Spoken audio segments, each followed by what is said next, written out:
அப்பா உமக்கு ஸ்தோத்திரம் ஸ்தோத்திரம் ஸ்தோத்திரம் ஸ்தோத்திரம்.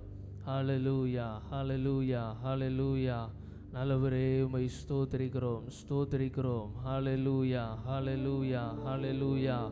தகப்பனே உம்மை ஸ்தோத்திரிக்கிறோம் ஸ்தோத்திரிக்கிறோம் ஸ்தோத்திரிக்கிறோம். ஹல்லேலூயா ஹல்லேலூயா ஹல்லேலூயா. அப்பா உமக்கு ஸ்தோத்திரம் ஸ்தோத்திரம் ஸ்தோத்திரம் ஸ்தோத்திரம் ஸ்தோத்திரம். இந்த மாதத்தின் முதல் நாளிலும் ஆண்டவரே உம்முடைய சமூகத்தில் ஒன்று கூடி உம்மை ஆராதிக்க தேவன் தந்திருக்கிற நல்ல கிருபைகளுக்காய் நாங்கள் நன்றி செலுத்துகிறோம் ஆண்டவரே. அப்பா உமக்கு ஸ்தோத்திரம் ஸ்தோத்திரம் ஸ்தோத்திரம். ஹல்லேலூயா ஹல்லேலூயா ஹல்லேலூயா. எல்லாரும் நம் கர்த்தருடைய சமூகத்தில் நம்ம ஒப்பு கொடுப்போம். ஆண்டவரே எங்கள் ஆவி ஆத்துமா சரீரம் எல்லாவற்றை கர்த்தர் நீர் பரிசுத்தப்படுத்துவீராக தகுதிப்படுத்துவீராக. ஹல்லேலூயா ஹல்லேலூயா ஹல்லேலூயா. எங்களை பரிசுத்தமாக்குகிற கர்த்தர் நீர் ஆண்டவரே. இந்த கால வேளை எங்களை பரிசுத்தமாக்குவீராக, எங்களை தகுதிப்படுத்துவீராக ஆண்டவரே. உம்மை ஸ்தோத்திரிக்கிறோம். ஹல்லேலூயா ஹல்லேலூயா ஹல்லேலூயா. இயேசு ராஜா உம்மை ஸ்தோத்திரிக்கிறோம் ஸ்தோத்திரிக்கிறோம் ஸ்தோத்திரிக்கிறோம். ஹல்லேலூயா ஹல்லேலூயா. என்னை கழுவி கழுவி தூய்மையாக்கும் கல்வாரி இரத்தத்தாலே நான் பனியை போல வெண்மையாவே முற்றிலும் வெண்மையாவே. இயேசையா இயேசையா இயேசையா இயேசையா இயேசை.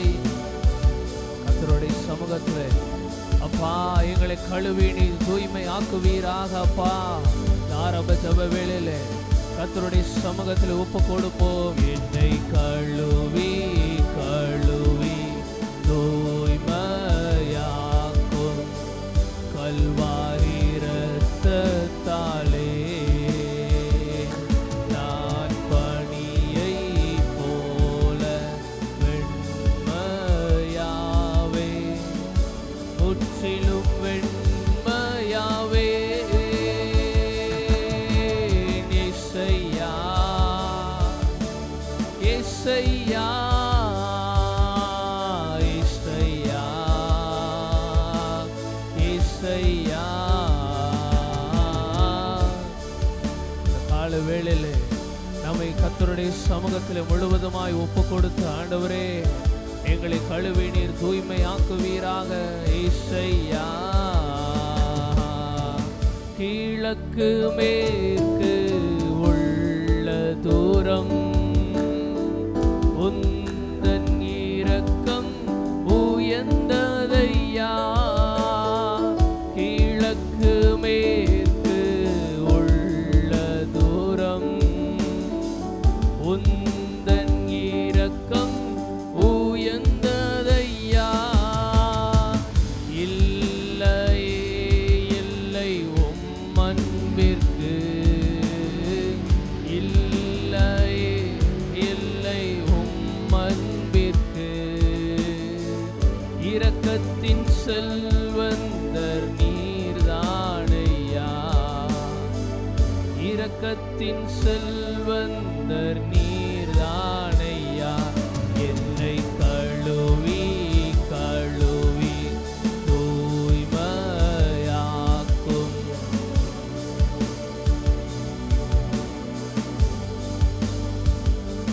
நான் பனியை போல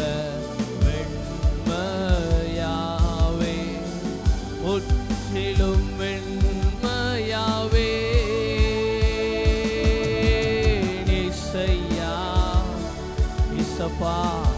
இந்த காலை வேளையிலே இப்படி சமூகத்தில் கூடி வந்திருக்கிற எங்க ஒவ்வொருவரையும் கர்த்தரீர் பரிசுத்தப்படுத்துவீராக ஆண்டவரே. இயேசையா இயேசையா இயேசையா இயேசையா.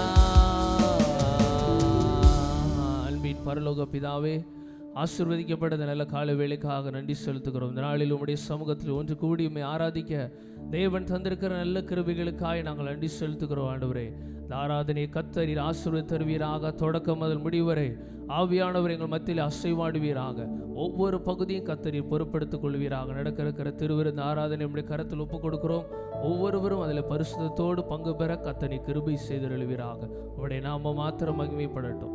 சகல துதி கன மகிமையெல்லாம் ஒருவருக்கே செலுத்துகிறோம். இயேசுவின் மூலம் கேட்கிறோம் பிதாவே, ஆமென். ஆமென். உட்காருவோம். பாடல்களை பாடி கர்த்தரை மகிமைப்படுத்துவோம். தேவ தேவனை துதித்திடுவோம், சபையில் தேவன் எழுந்தருள. தேவ தேவனை துதித்திடுவோம், சபையில் தேவன் எழுந்தருள. ஒரு மனதோடு அவர் நாமத்தை துதிகள் செலுத்தி போற்றிடுவோம். ஒரு மனதோடு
Praise the Lord. Hallelujah.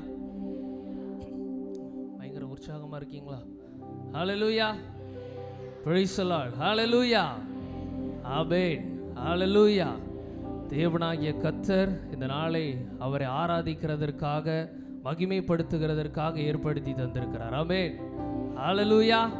இந்த வேளையிலே ஒரு சில பாடல்களை பாடி கர்த்தரை மகிமைப்படுத்துவோம். போற்றி துதிப்போம் எம் தேவனை புதிய இதயமுடனே.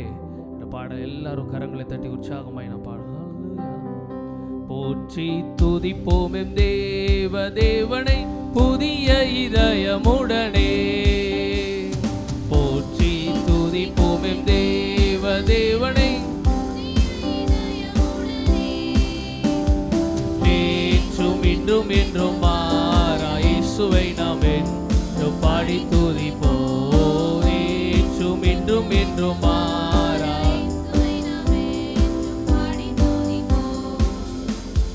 இயேசு என்னும் நாமமே என் ஆத்துமாவின் கீதமே. இயேசு என்னும் நாமமே என் ஆத்துமாவின் கீதமே.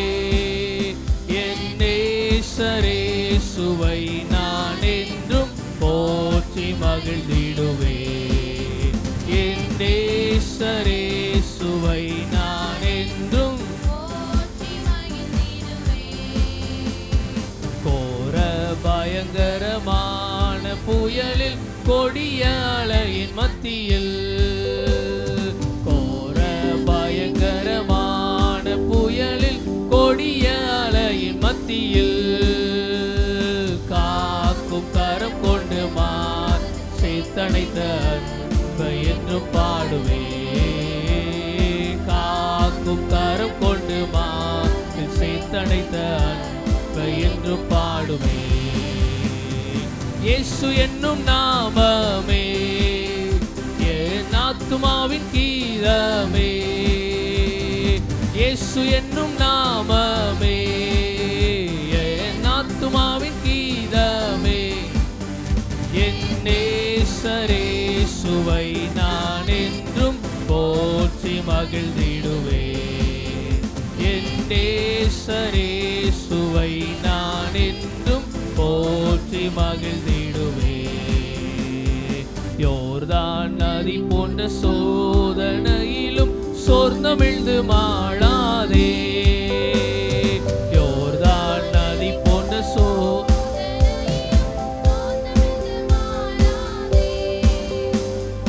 ஆர்ப்பிச்சய தோணியோடை பாதுகாத்த அன்பை என்று பாடுவே.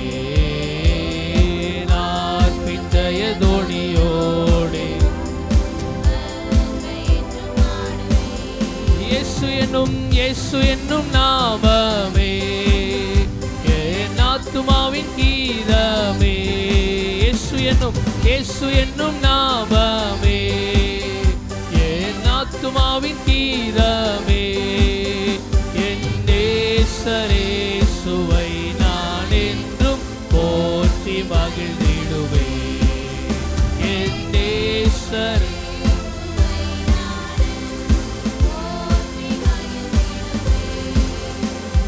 தாய் தன் பாலகனையே மறப்பினும் நான் மறவேன் என்று சொன்னதால்.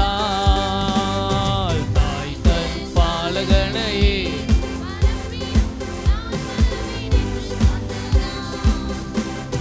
தாழ்த்தி என்னை அவர் கையில் தந்து ஜீவ பாதை என்றும் ஓடுவே. தாழ்த்தி என்னை அவர் கையில் தந்து ஜீவ பாதை என்றும் ஓடுவே. இயேசு என்னும் நாமமே என் ஆத்துமாவின் கீதமே. இயேசு என்னும் என் ஆத்துமாவின் கீதமே. என் நேசரேசுவை நான் என்றும் போற்றி மகிழ்ந்திடுவே. என் நேசரேசுவை நான் என்றும் போற்றி மகிழ்ந்திடுவே. பூமி அகிலமும் சாட்சியாகவே போங்கள் என்ற கட்டளையதால் பூமி அகில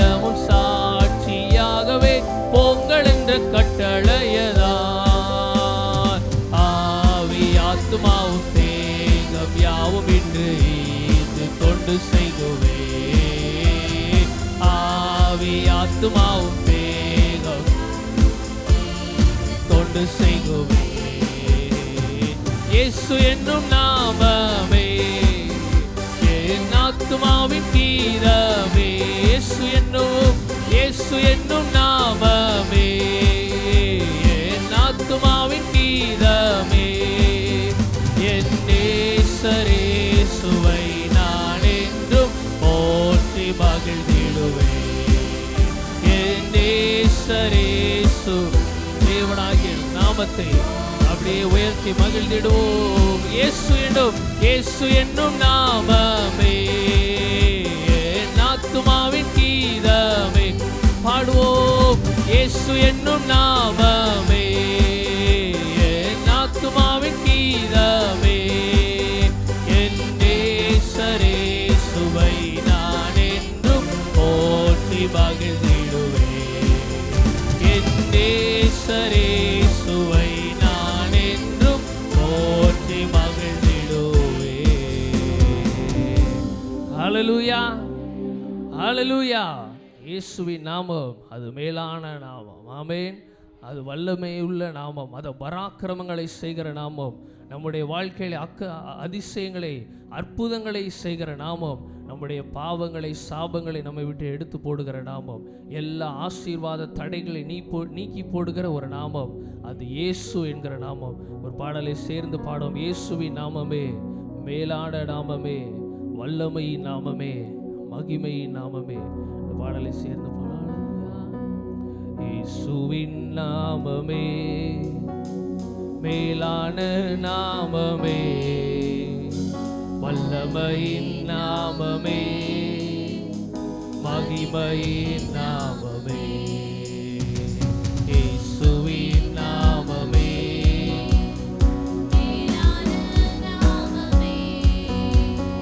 வல்லமையின் நாமமே மகிமையின் மறுபடியும் இயேசுவின் நாமமே இயேசுவின் நாமமே மேலான நாமமே வல்லமையின் நாமமே மகிமையின் நாமமே இயேசுவின் நாமமே இயேசுவின் நாமமே மேலான நாமமே வல்லமையின் நாமமே மகிமையின் நாமமே வாசல்களை திறந்திடும் இயேசுவின் நாமமே வழிகளை திருத்திடும் இயேசுவின் நாமமே வாசல்களை திறந்திடும் இயேசுவின் நாமமே வழிகளை திருத்திடும் இயேசுவின் நாமமே வானம் பூமி யாவும் படைத்த சிருஷ்டிப்பின் நாமமே மேலான நாமமே இயேசுவின் நாமமே வானம் பூமி யாவும் படைத்த சிருஷ்டிப்பின் நாமமே மேலான நாமமே எங்கள் இயேசுவின் நாமமே இயேசுவின் நாமமே மேலான நாமமே வல்லமையின் நாமமே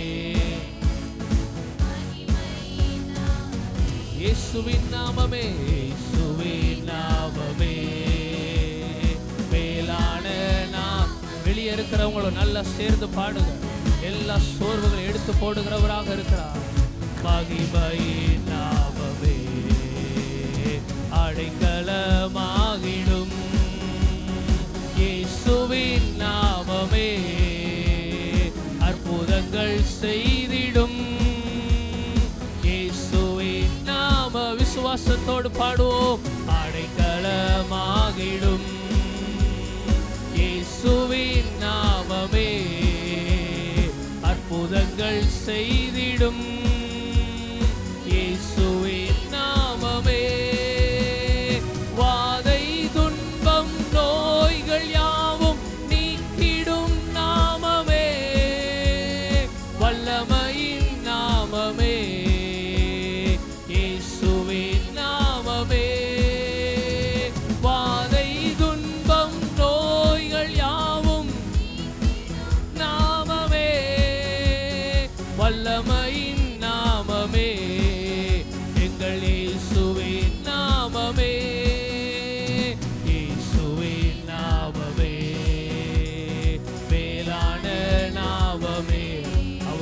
நாமத்தை உயர்த்த உயர்த்த, அவரை மகிமைப்படுத்த ஒரு தேவ பிரசன்னம் நம்மத்தில் இறங்கி கொண்டிருக்கிறது. அவருடைய மகிமையினாலே நம்மை நிரப்பிக் கொண்டிருக்கிறார். அந்த மகிமையின் நாமம், வல்லமையின் நாமம், அற்புதங்களை செய்கிற நாமம் அவர் இயேசு என்கிற நாமம். அந்த நாமத்தை உடையவர் நம்மத்தில் அசைவாடி கொண்டிருக்கிறார். இயேசுவின் மேலான நாமமே, வல்லமையின் நாமமே, மகிமையின் தடைகளை தகர்த்திடும் இயேசுவின் நாமமே, தாபரமாகிடும் இயேசுவின் நாமமே, தடைகளை தகர்த்திடும் இயேசுவின் நாமமே, தாபரமாக்கிடும் இயேசுவின் நாமமே, அகில உலகை ரட்சித்திடும் இரட்சகர் நாமமே, மகிமையின் நாமமே, இயேசுவின் நாமமே, அகில உலகை ரட்சித்திடும் இரட்சகர் நாமமே, மகிமையின் நாமமே, எங்கள் இயேசுவின் நாமமே, இயேசுவின் நாமமே, மேலான நாமமே, வல்லமையின் நாமமே. இருக்கிற இடங்களை எல்லாரும் ஒழுங்காற்படிட்டு இயேசுவின் நாமத்தை உயர்த்தி பாடி மகிமைப்படுத்துவோம்.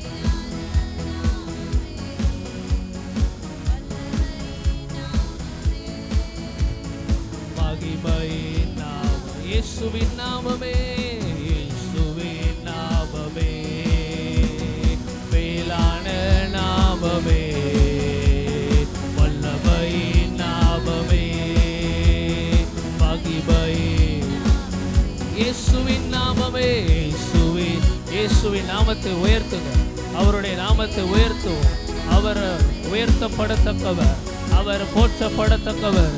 இயேசுவின் நாமத்தினாலே ஒரு அற்புதம், இயேசுவின் நாமத்தினாலே நமக்கு ஒரு அடைக்கலம், இயேசுவின் நாமத்தினாலே வாதைகள் நோய்கள் நம்மை விட்டு நீங்குகிறது. இயேசுவின் நாமத்தினாலே நமக்கு சுகம், இயேசுவின் நாமத்தினாலே தடைகள் தகர்க்கப்படுகிறது. இயேசுவின் நாமத்தினாலே அடைக்கப்பட்ட வாசல்கள் திறக்கிறது. இயேசுவின் நாமமே, மேலான நாமமே,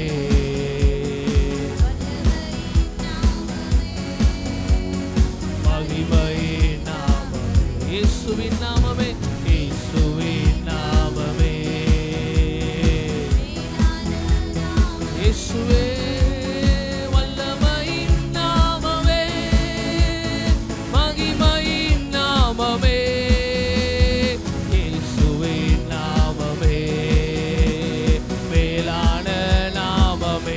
விடுதலையோடு பாடுவோம். அவருடைய நாமத்தினாலே ஒரு விடுதலை, அவர் நாமத்தினாலே ஒரு சுகம், அவருடைய நாமத்தினாலே நமக்கு பாவ மன்னிப்பு நிச்சயம், அவருடைய நாமத்தினாலே பாவத்திலிருந்து நமக்கு விடுதலை, அவருடைய நாமத்தினாலே ஆசீர்வாத கதவுகள் திறக்கப்படுகிறது. எரிகோ போன்ற தடைகளை அவர் தகர்த்தெறிகிறவராக இருக்கிறார். இயேசுவின் நாமமே, இயேசுவின் நாமமே, மேலான நாமமே, வல்லமை, அப்பா மேலான வல்லமை. ஆண்டவரே, நீர் தந்தருளுகிறதற்காய் நன்றி அப்பா. இந்த கால வேளையிலே அப்பா உம்முடைய வல்லமையின் ஆலைகளை நிரப்புவீராக, உம்முடைய மகிமையின் ஆலைகளை மூடுவீராக அப்பா. ஓ ராபா பாபா பா சந்தாரா பாபா கதாலாபோ. இயேசுவின் நாமம் அது மேலான நாமம், இயேசுவின் நாமம் அது உயர்ந்த நாமம். ஹல்லேலூயா. ஓ ராபா லாபா சந்தாரா பாலா கதாலாபோ. வானோர் பூதலத்தோர் பூமியின் கீழானோருடைய நாவுகள் யாவும் முடங்கும்படிக்கு, முழங்கால்கள் யாவும் முடங்கும்படிக்கு, நாவுகள் யாவும் அறிக்கை பண்ணும்படிக்கு, எல்லா நாமத்திற்கும் மேலான நாமத்தை ஆண்டவரே இயேசு என்கிற நாமம் உடையவராய் இருக்கிறார். ஹல்லேலூயா. ஓ ராமா பா சந்தாரா பாபா கதாலாபோ. இயேசுவின் நாமம், இயேசுவின் நாமமே மேலான நாமமே, வல்லமையின் நாமமே, மகிமையின் இயேசுவின் நாமமே மேலான நாமமே,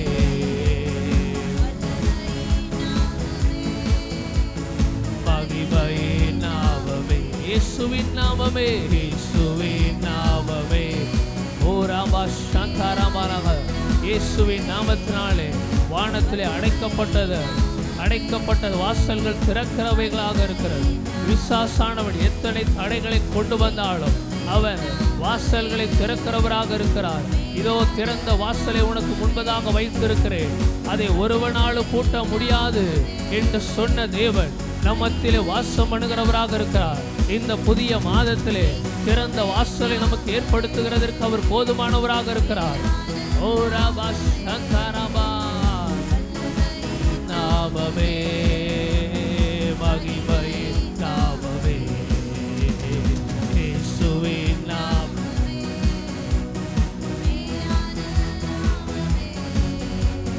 வல்லமையின் நாமமே, மகிமையின் நாமமே. வானத்திலானாலும் மாளத்திலானாலும் அடைப்பட்டதெல்லாம் தீரக்கும். ஒரு வார்த்தை ஒன்று ஓ வாயிலிருந்து கூறப்பட்டால் உடன் தீரக்கும். வானத்திலானாலும் மாளத்திலானாலும் அடைப்பட்டதெல்லாம் தீரக்கும். ஒரு வார்த்தை ஒன்று ஓ வாயிலிருந்து கூறப்பட்டால் உடன் தீரக்கும். வானத்திலானாலும் ஆழத்திலானாலும் அடைப்பட்டதெல்லாம் தீரக்கும். ஒரு வார்த்தை ஒன்று ஓ வாயிலிருந்து கூறப்பட்டால் உடன் தீரக்கும். எப்பத்தா என்று சொல்லி தீரப்பவரே, என் வாழ்வின் கதவை திறந்திடுமே. எப்பத்தா என்று சொல்லி திறந்தவரே, விசுவாசத்தோடு தா என்று சொல்லி திறப்பவரே, என் வாழ்வின் கதவை திறந்திடுமே. எப்பத்தா என்று சொல்லி திறப்பவரே, வானத்திலானாலும் ஆழத்திலானாலும் அடைப்பட்டதெல்லாம் தீரக்கும். ஒரு வார்த்தை ஒன்று உம் வாயிலிருந்து கூறப்பட்டால் உடன் தீரக்கும். விசுவாசத்தோடு வானத்திலானாலும் ஆழத்திலானாலும் அடைப்பட்டதெல்லாம் தீரக்கும். ஒரு வார்த்தை ஒன்று உம் வாயிலிருந்து கூறப்பட்டால் உடன் தீரக்கும். எப்பத்தா என்று சொல்லி தீரப்பவரே, என் வாழ்வின் கதவை தீர. நல்ல விடுதலையோடு எல்லாரும் கண்களை மூடி, ஆண்டவரே நீர் அற்புதங்களை செய்கிறவராய் இருக்கிறதற்காய் நன்றி அப்பா. எப்பத்தா என்று சொல்லி திறந்த தேவன் நம்முடைய எல்லா அடைக்கப்பட்ட வாசல்களை திறக்கிறதற்கு அவர் போதுமானவராக இருக்கிறார். அவர் உயிரடைய செய்கிறவராக இருக்கிறார். மரித்த சரீரத்தை உயிரடைய செய்கிற தேவன், பலவீனப்பட்டிருக்கிற அவயவங்களை உயிரடைய செய்கிற தேவன், அவர் நமத்திலே வாசம் பண்ணுகிறார். ராகபா சந்தரபா பாபா, ஓ ராகபா ஷேகலமா. என் வாழ்வின் கதவை தீரப்பவரே, எப்பத்தா என்று சொல்லி தீரப்பவரே, என் வாழ்வின் கதவை திறந்திடுமே. நல்ல விடுதலையோடு ஓ ராபா ஷதரபா மஹதரபா ராகதரபோ ஷதரா பலகதரபோ. எப்பத்தா திறக்கப்படுவாயாக என்று தேவனாகிய கர்த்தர் தன்னுடைய வாயின் வார்த்தையினாலே அவர் திறக்க பண்ணினது போல இந்த கால வேளையிலோ நம்முடைய வாழ்க்கையிலே அடைக்கப்பட்ட வாசல்களை திறந்தருளுகிறதற்கு அவர் போதுமானவராக இருக்கிறார். ஓ ராபா சந்தரமா நாமகதரபா. அவருடைய நாமத்தை உயர்த்தும் பொழுது, அவரை மகிமைப்படுத்தும் பொழுது, அவருடைய தெய்வீக சுகமளிக்கிற வல்லமை நம்மத்தில் நிறைவாக இறங்கி கொண்டிருக்கிறது. ஹல்லேலூயா. ராபா சந்தரமா மஹதரபா. ஹல்லேலூயா. ராபா சந்தரமா மஹதரபா. ஹல்லேலூயா. நன்றி அப்பா. நன்றி அப்பா, நன்றி தகப்படே. அப்படியே இருக்கிற இடங்களில் நம்ம எல்லாரும் எழுமி நின்று அவருடைய நாமத்தை மகிமைப்படுத்தும். அவர் ஆராதனைக்குரியவர், அவர் மகிமைக்கு பாத்திரர், அவர் கணத்திற்கு பாத்திரர். ஹல்லேலூயா, பாவக்கு ஸ்தோத்திரம். ஹல்லேலூயா, ஹல்லேலூயா, ஹல்லேலூயா. இயேசுவே உம்மை நாங்கள் உயர்த்துகிறோம், இயேசுவே உம்மை நாங்கள் உயர்த்துகிறோம் அப்பா. எல்லாரும் அப்படியே கரங்களை உயர்த்தி அவரை மகிமைப்படுத்தும். ஹல்லேலூயா. உங்க நாமம் உயரணும், இன்று மேன்மை அடையணும். பாடுவே பாடுவோம் அல்லேலூயா. உங்க நாமம் உயரணும், பாடுவே பாடுவோம் அல்லேலூயா. ஹல்லேலூயா, ஹல்லேலூயா, ஹல்லேலூயா, ஹல்லேலூயா. யாவே ஹல்லே,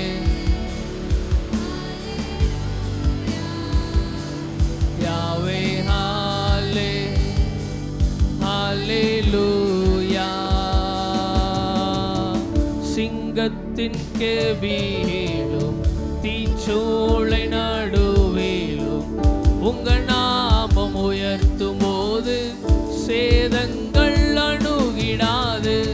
சிங்கத்தின் கெபியிலும் தீச்சூளை நடுவிலும் உங்க நாமம் உயர்த்தும் போது சேதங்கள் அணுகிடாது. இயேசுவே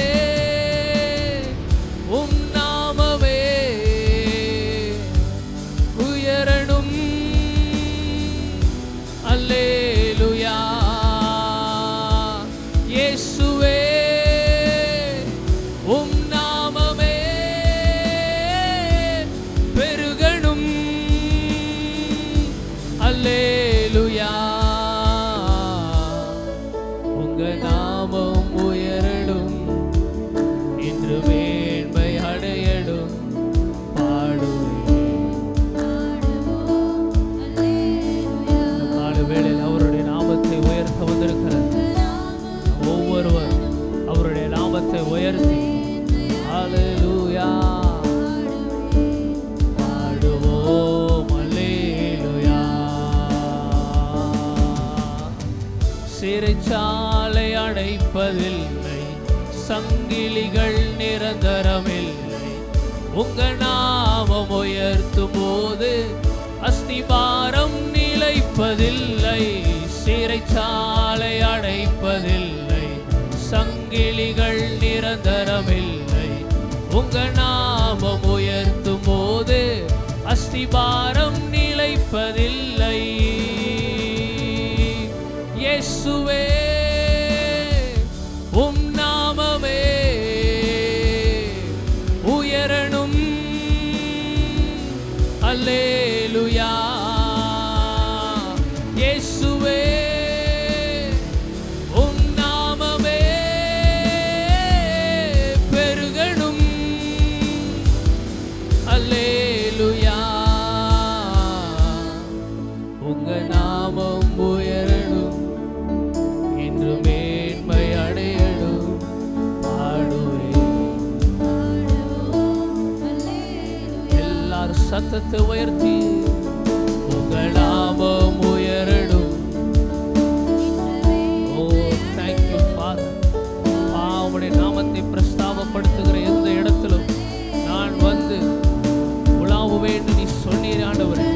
அப்பா, உம்முடைய நாமத்தை நாங்கள் உயர்த்துகிற இந்த இடத்துல எங்கள் மத்தியில் நீர் வந்து வாசம் பண்ணி ஆண்டவரே எங்களை சமாதானத்தை தந்தருளுவீராக. ஆண்டவரே, உம்முடைய சந்தோஷத்தினால இடை கட்டுவீராக. அப்பா, உம்முடைய மகிமையின் பிரசன்னத்தினால நிரப்புவீராக. ஆண்டவரே, உம்முடைய நாமம் மதுரமான நாமம், உம்முடைய நாமம் மேலான நாமம். அல்லேலூயா. அவர் நாமமே மதுரமதே, அவர் நாமத்தில் சுகமுண்டு.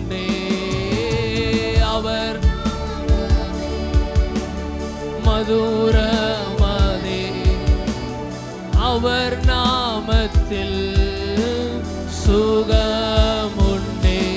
இயேசு நாமம், இயேசு நாமம், இயேசு நாமம், இயேசு நாமம், இயேசு நாமம், இயேசு நாமம் வாழ்கவே. இயேசு நாமம், இயேசுவுடைய நாமத்தை உயர்த்துங்க. நல்ல விடுதலையோடு, எல்லாரும் விடுதலையோடு அவருடைய நாமத்தை உயர்த்துவோம். வாழ்கவே. இயேசு நாமம், இயேசு நாமம், இயேசு நாமம், இயேசு நாமம், இயேசு நாமம் வாழ்கவே. இயேசு நாமம், இயேசு நாமம், இயேசு நாமம், இயேசு நாமம், இயேசு நாமம் வாழ்கவே. உங்க நாமம் உயரணும், இன்று மேன்மை அடையணும்.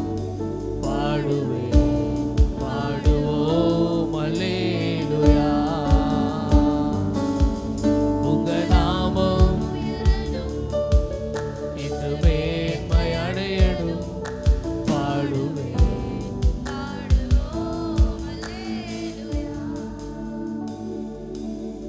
உங்க நாமம் உயரணும், இன்று மேன்மை அடையணும். பாடுவேன், பாடுவோம் அல்லேலூயா.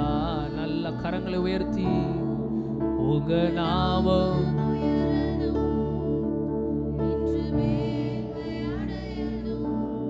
பாடுவேன், பாடுவோம் அல்லேலூயா. இயேசு நாமம், இயேசு நாமம், இயேசு நாமம், இயேசு நாமம் வாழ்கவே. இயேசு நாமம், இயேசு நாமம், அவருடைய நாமத்தை உயர்த்துவப்பா. வாழ்கவே. இயேசு நாமம், இயேசு நாமம், இயேசு நாமம், இயேசு நாமம், இயேசு நாமம், இயேசு நாமம் வாழ்கவே. நல்ல கரங்களை தட்டி தேவனாகிய நாமத்தை மகிமைப்படுத்தும். இயேசுவுடைய நாமம் அது உயர்ந்த நாமம், அது பராக்கிரமங்களை செய்கிற நாமம், அது அற்புதங்களை செய்கிற நாமம். இதுவரை நடத்தின தேவன் இனிமேலும் நடத்துகிறதற்கு அவர் போதுமானவராக இருக்கிறார்.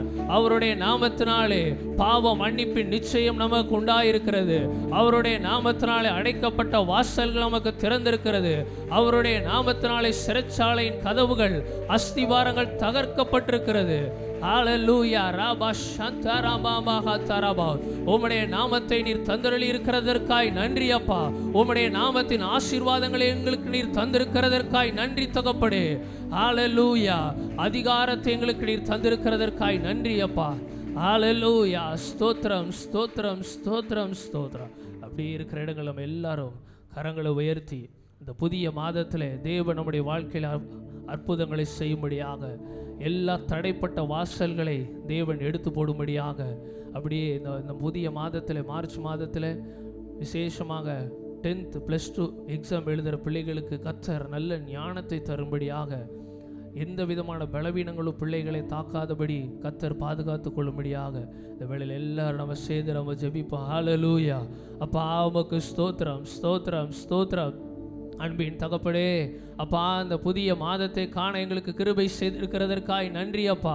ஆண்டவரே, இந்த புதிய மாதத்திற்குரிய தேவைகளை கர்த்தர் நீர் சந்தித்தருள்வீராக ஆண்டவரே. ஒவ்வொரு நாளும் புதிய கிருபைகளினால் எங்களில் நிரப்புவீராக ஆண்டவரே. இந்த நாளிலே கைகளை உயர்த்தி இருக்கிற ஒவ்வொருவரையும் உம்முடைய கரத்தில் ஒப்புக் கொடுக்கிற ஆண்டவரே. அப்பா உமக்கு ஸ்தோத்திரம். இந்த மாதத்திற்குரிய ஆசீர்வாதங்களை கர்த்தர் நீர் தந்தருள்வீராக ஆண்டவரே. அப்பா உமக்கு ஸ்தோத்திரம். மீதம் எடுக்கத்தக்கதான ஆசீர்வாதங்களை கர்த்தர் நீர் தந்தருள்வீராக ஆண்டவரே. எல்லா எல்லா குறைவுகளை கத்தர் நிறைவாய் மாற்றுவீராக ஆண்டவரே. அடைக்கப்பட்ட வாசல்களை கத்தர் திறந்தருளுவீராக தகப்பனே. அப்பா உமக்கு ஸ்தோத்திரம். என்னென்ன காரியங்களுக்காக அப்பா அவர்கள் ஜெபித்து கொண்டிருக்கிறார்களோ ஆண்டவரே, அந்த ஜெபத்தை கேட்டு கத்தர் நீர் பதில் தருவீராக தகப்பனே. அப்பா ஒவ்வொருவருக்கும் நல்ல ஆரோக்கியத்தை தந்தருள்வீராக. எல்லா பலவீனங்களை கத்தர் நீக்கி போடுவீராக தகப்பனே. அப்பா உமக்கு ஸ்தோத்திரம். சுகம், பலன், ஆரோக்கியம் ஆண்டவரே குடும்பத்திலே தங்கட்டும் ஆண்டவரே. குடும்பத்திலே நல்ல சமாதானத்தை தந்தருள்வீராக. எல்லாரும் நம்ம ஜெபிப்போம் ஆண்டவரே. ஆண்டவரே ஒவ்வொருவருடைய குடும்பங்களிலே சமாதானம் உண்டாயிருக்கட்டும் ஆண்டவரே. அப்பா நீர் யெகோவா ஷாலோம், சமாதான காரணர் ஆண்டவரே. ஒவ்வொரு குடும்பங்களிலும் நல்ல சமாதானத்தை கத்தரி தந்தருள்வீராக ஆண்டவரே. பிரிவினை நாவிகள் இயேசுவின் நாமத்தினாலே குடும்பங்களை விட்டு வெளியேறுவதாக ஆண்டவரே. பெற்றோர்கள் பிள்ளைகளுக்கிடையே, கணவன் மனைவிக்கிடையே நல்ல சமாதானத்தை கத்தறிந்து புதிய மாதத்திலே தந்தருள்வீராக ஆண்டவரே. சரீர ஆசீர்வாதத்தினாலே நிரப்புவீராகப்பா. ஆவிக்குரிய ஆசீர்வாதத்தினாலே நிரப்புவீராக தகப்படே. உலக ஆசீர்வாதத்தினாலே நிரப்புவீராக தகப்படே. அப்பா உமக்கு ஸ்தோத்திரம், ஸ்தோத்திரம், ஸ்தோத்திரம். அப்படியே இந்த மார்ச் மாதத்திலே +2 ஆண்டவரே 10th எக்ஸாம் எழுத இருக்கிற ஒவ்வொரு பிள்ளைகளையும் உடைய கரத்தில் ஒப்பு கொடுக்கிறோம். எல்லாரும் நம்ம ஜெபிப்ப. கத்தர் நல்ல ஞானத்தை பிள்ளைகளுக்கு தரும்படியாக. ஹல்லேலூயா, ஹல்லேலூயா. அப்பா நல்ல ஞானத்தை கத்தரை தந்தருளுவீராக. விசேஷமாக +2 10th எழுதுகிற பிள்ளைங்க எல்லாரும் கையை உயர்த்துங்க. எல்லாரும் +2 10th எக்ஸாம் எழுதுகிற எல்லா பிள்ளைகளும் நல்ல கையை உயர்த்துங்க. எனக்கு தெரியணும். ஹல்லேலூயா, ஹல்லேலூயா. அப்பா உமக்கு ஸ்தோத்திரம். அந்த கைகளை உயர்த்தி இருக்கிற ஒவ்வொரு பிள்ளைகளையும் உடைய கரத்தில் ஒப்பு கொடுக்கிற ஆண்டவரே. ஹல்லேலூயா. அப்பா விசேஷித்த ஞானத்தினாலே கத்தரீர் அவர்களை நிரப்புவீராக ஆண்டவரே. அப்பா உமக்கு ஸ்தோத்திரம். ஹல்லேலூயா, ஹல்லேலூயா. அப்பா உமக்கு ஸ்தோத்திரம். ஞானத்தை தருகிற தேவன் நீர் ஆண்டவரே. அப்பா இந்த எக்ஸாம் நாட்களிலே எந்த விதமான பலவீனங்கள் பிள்ளைகளை தாக்காதபடிக்கு கத்தர் நீர் பாதுகாத்துக் கொள்வீராக. விசேஷித்த ஞானத்தினாலே கத்தரீர் அவர்களை நிரப்புவீராக ஆண்டவரே. அப்பா படித்த ஒவ்வொரு காரியங்களும் மனதிலே பதிய கத்தர் நீர் உதவி செய்தருளுவீராகப்பா ஆண்டவரே. உமக்கு ஸ்தோத்திரம். ஆண்டவரே அகோலியா பெசலேலுக்கு ஞானத்தின் ஆவியினாலே நிரப்பினது போல ஆண்டவரே உம்முடைய பிள்ளைகளுக்கு கத்தர் ஞானத்தின் ஆவியினாலே நிரப்புவீராக ஆண்டவரே. அப்பா உமக்கு ஸ்தோத்திரம். நல்ல மதிப்பெண்கள் எடுத்து உம்முடைய நாமத்தை அவர்கள் மகிமைப்படுத்த கர்த்தர் நீர் கிருபை செய்தருளுவீராக தகப்பனே. ஹல்லேலூயா. அந்த எக்ஸாம் நாட்களில் குடும்பங்களில் நல்ல சமாதானம் உண்டாயிருக்கட்டும் ஆண்டவரே. சந்தோஷம் உண்டாயிருக்கட்டும் ஆண்டவரே. அப்பா எந்த குறைவுகள் இல்லாதபடி கர்த்தர் நிறைவை குடும்பங்களிலே கட்டளையிடுவீராக ராஜா. ஹல்லேலூயா, ஹல்லேலூயா. ஸ்தோத்திரம், ஸ்தோத்திரம், ஸ்தோத்திரம். கர்த்தர் நம்முடைய ஜெபங்களை கேட்டபடியாக கர்த்தரை ஸ்தோத்திரிப்போம். ஹல்லேலூயா, ஹல்லேலூயா. ஸ்தோத்திரம், ஸ்தோத்திரம், ஸ்தோத்திரம். நல்ல பிதாவே உம்மையோடு துதிக்கிறோம், ஸ்தோத்திரிக்கிறோம். ஆசீர்வதிக்கப்பட்டது நல்ல கால வேளைக்காக நன்றி அப்பா. இந்த மாதத்தின் முதலாவது நாளில் உம்முடைய சமூகத்தில் ஒன்று கூடி உம்மை ஆராதிக்க தேவன் கொடுத்த நல்ல கிருபைகளுக்காய் நாங்கள் நன்றி செலுத்துகிறோம். மீதியான ஒவ்வொரு பகுதியை கர்த்தர் நீர் பொறுப்படுத்திக் கொள்வீராக. சகல துதிகன மகிமையெல்லாம் ஒருவருக்கே செலுத்துகிறோம். இயேசுவின் மூலம் கேட்கிறோம் பிதாவே, ஆமென்.